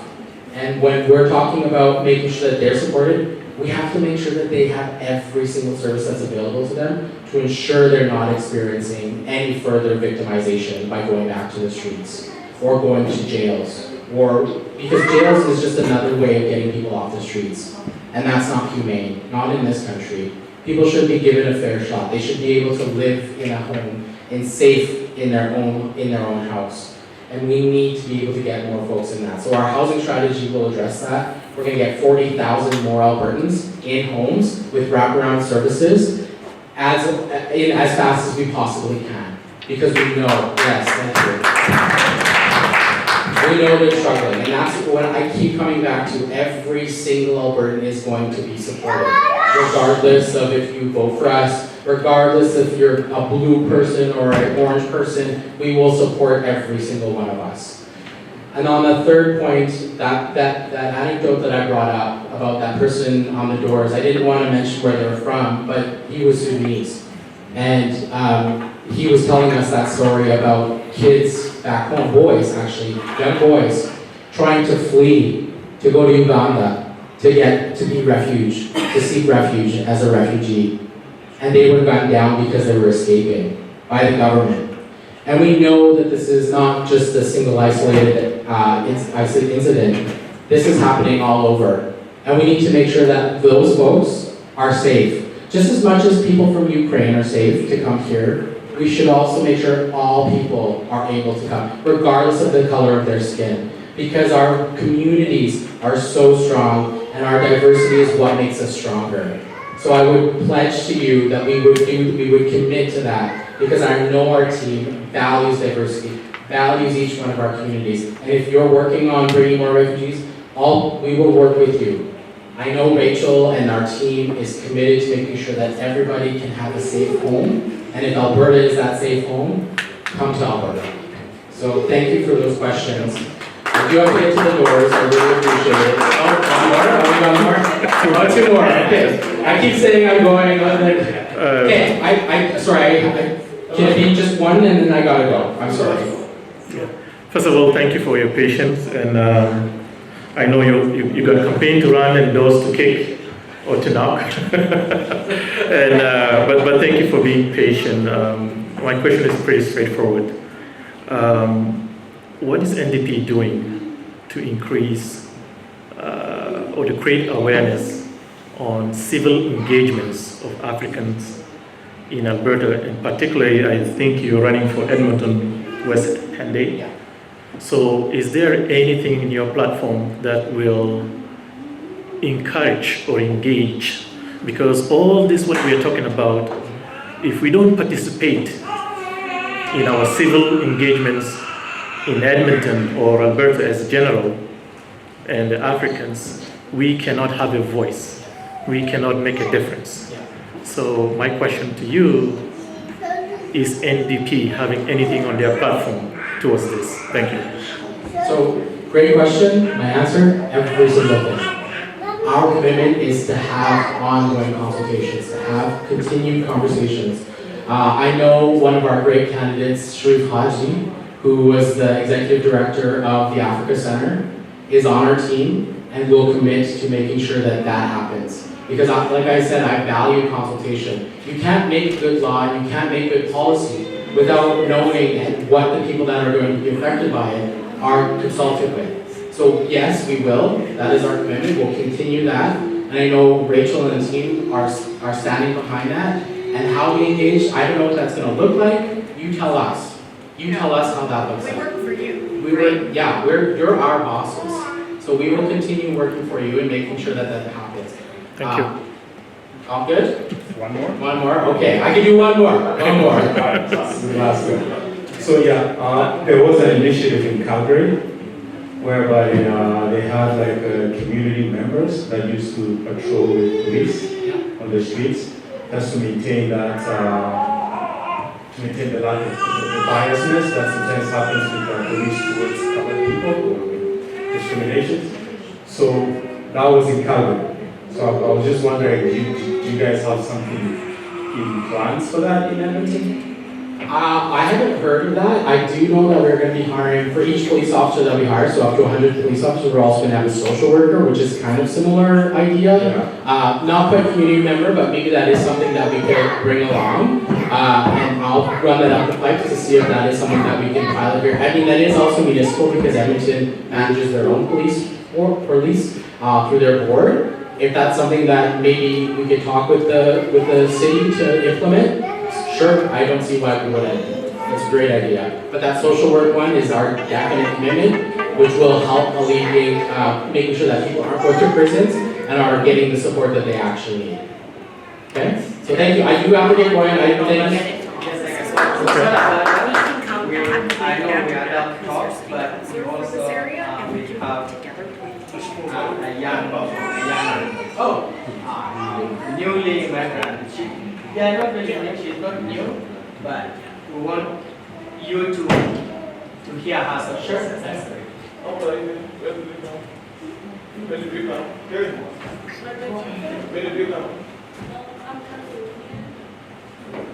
We did all mic. Oh, just like your question of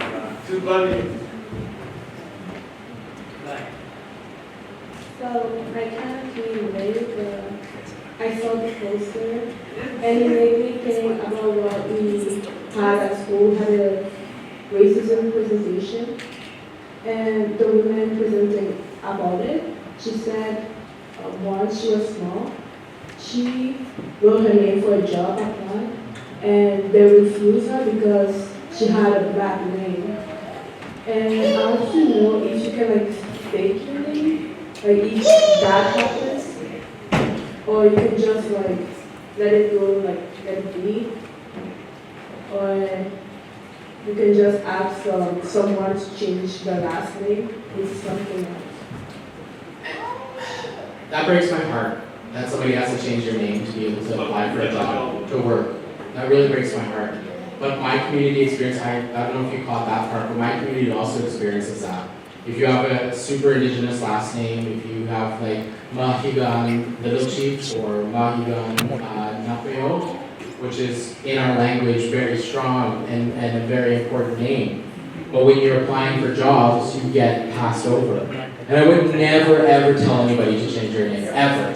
You don't want to be working somewhere ever. You Change policies, not names. change policy, change laws, not change names. Yes. You don't want to work there. You don't want to work there. Okay, thank you folks. Thank you so much. Feel free to reach out to me or my team if you have anything else. Before Thank you you. go, we're gonna present you with this one. You will have put it on. And this is Crystal, everyone. Sorry I didn't introduce her earlier. She's phenomenal. She loves all of our communities just as much. Look at her shirt that she has on right now. That's what we're going to do. So thank you. Thank you. Okay, thank you, folks. Thank you. Be in touch, okay? Please reach out. And thank you so much for the wonderful meeting. And I brought some buttons and some information cards for Brooks. It has his website and his email on it. So if ever you want to reach out and get in touch with him, please do, all right? Thank you. Thank you so much. And we will be back.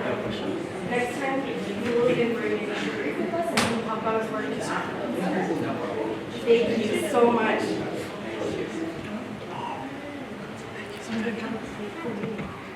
Thank you for the question. No, you're welcome. Thank you. Keep in touch, okay?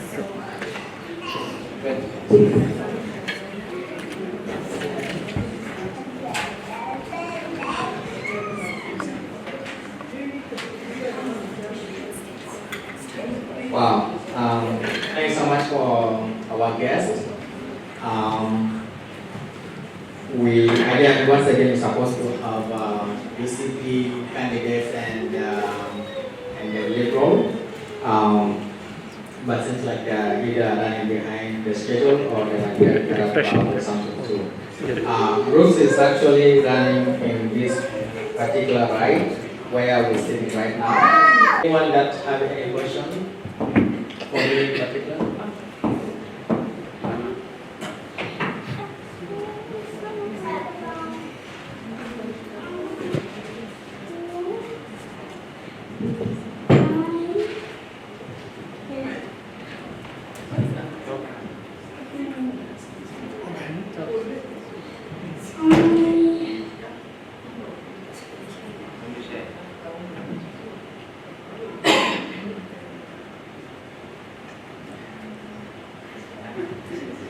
Yeah, seems like she ran out of what she was going to ask, but we hope that she can remember it and ask again.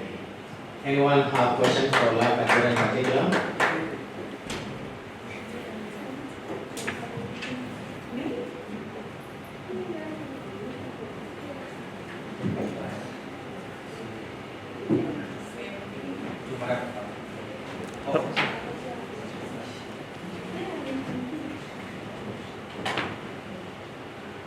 So sometimes there'll be people traveling without their families because they are not allowed to have more than, and because maybe because the parents like have black kids or mixed, and they want them to stay in the country where the people work money and then send it back. And then the kids can travel with the family to the country.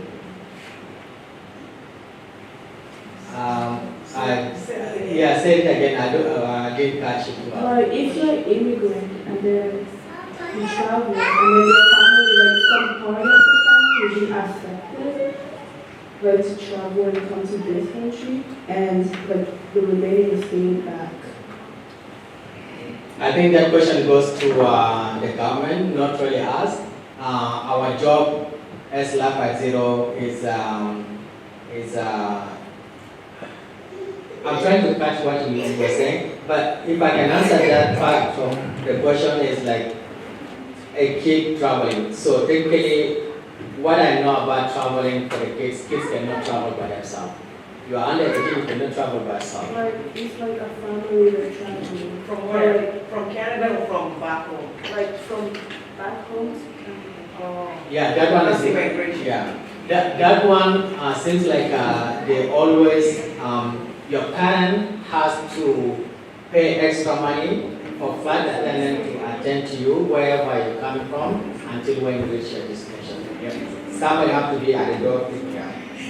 Once again, that one is not related to the job, the type of job LAZDS does. Our job is to secure immigration for refugees.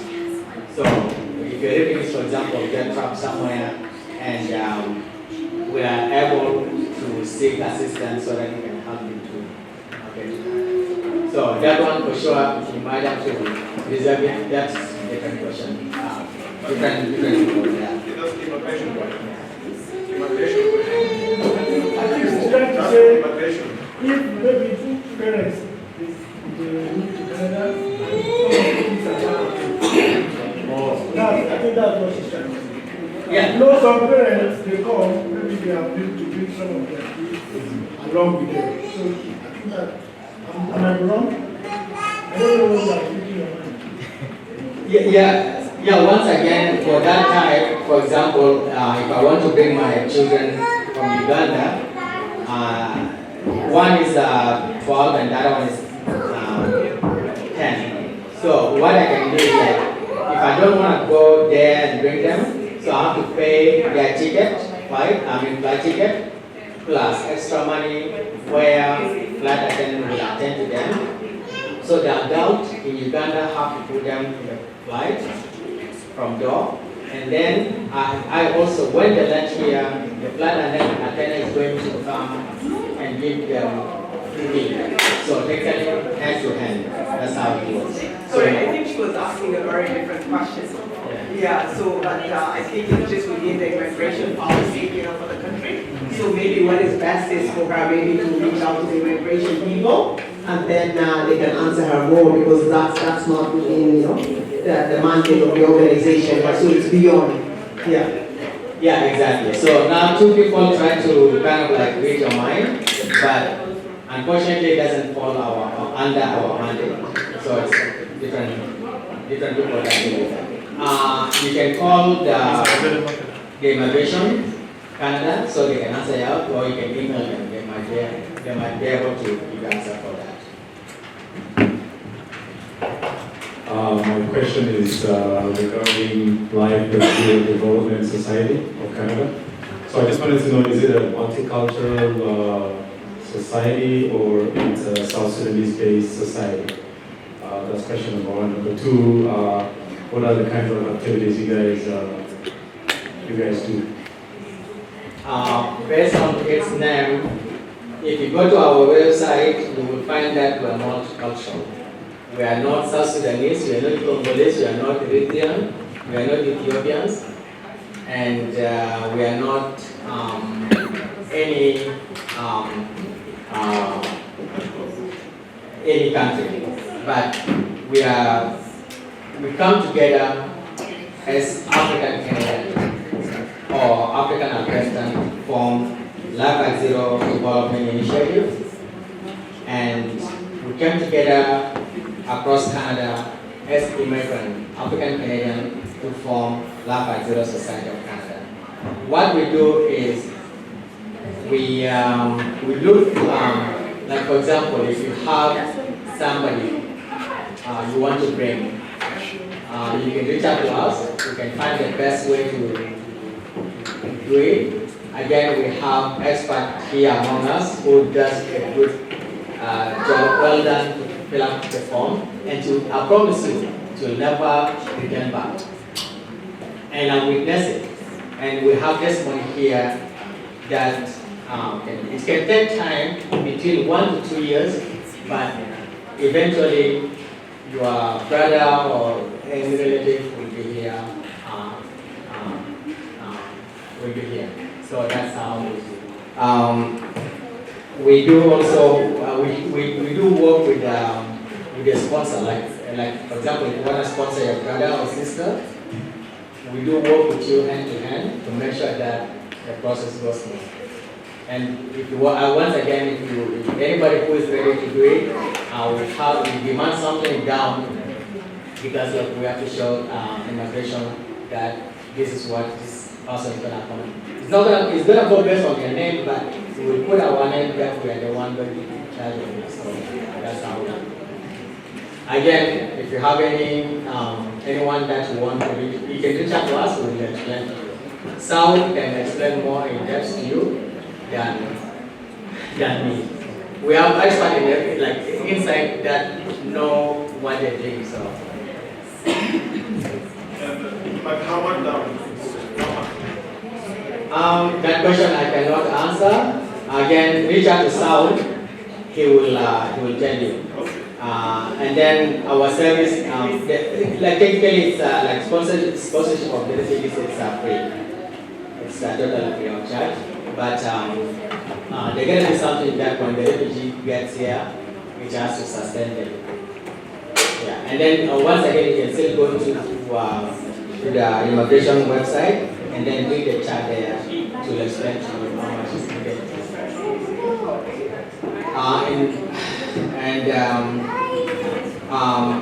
The problem is what we do is like instead of a group of 5, in which we used to do before with South, so instead of that, we are going now through the organization, which you don't really need to look for people out there to sponsor your power.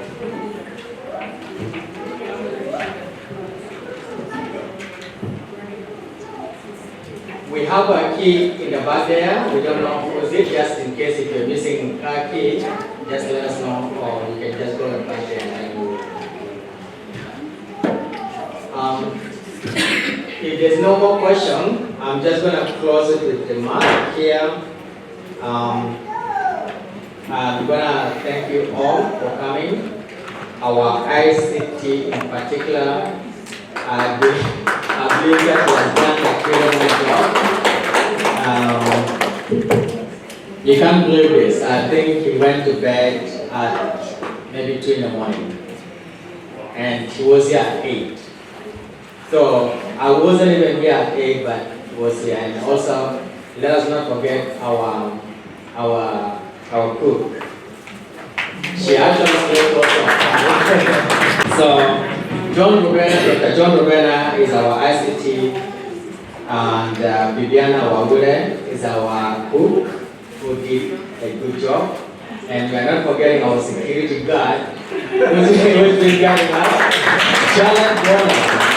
So she's been guarding us since morning. You didn't recognize that she was here, but that woman, she is incredible. She can be anywhere, but she monitors us all. She makes sure that we are safe. So thank you so much,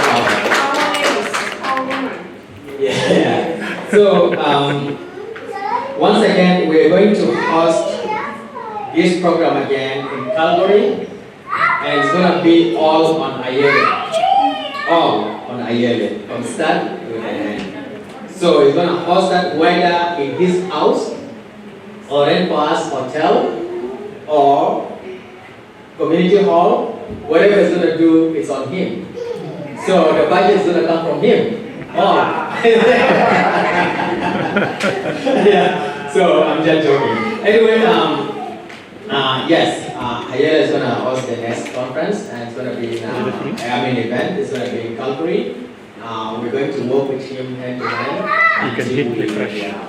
We will finish it.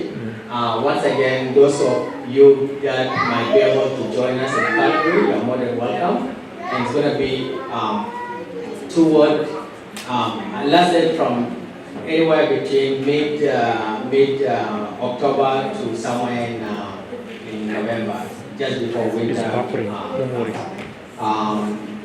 We will keep you posted in what we're going to be doing.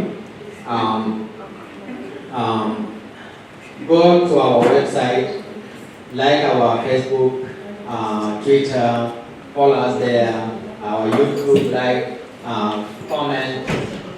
This program right now that we're doing right now is live, I believe, and then if not, we're still going to do again. John is going to do an incredible job, and he will be giving us a video clip shortly, and then we'll be uploading also to our YouTube. Our website is there. Reach out. You can email us. Once again, the t-shirts are free. You can donate, and the box is right there if you want to donate anything. And the money is not going into our pocket, it's going to help refugees. Not where the refugees now, but to assist bring them to a safe place here. Thank you again. Our program ends like this, and thank you all.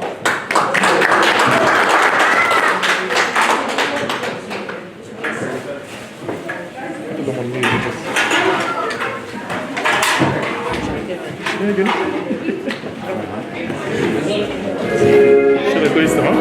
Altılar Terus.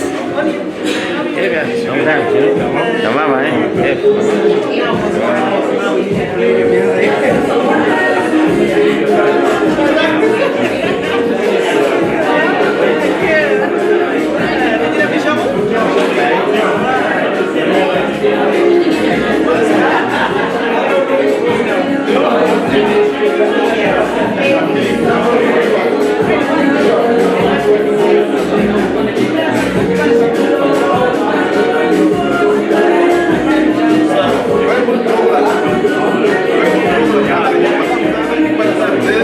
Gracias.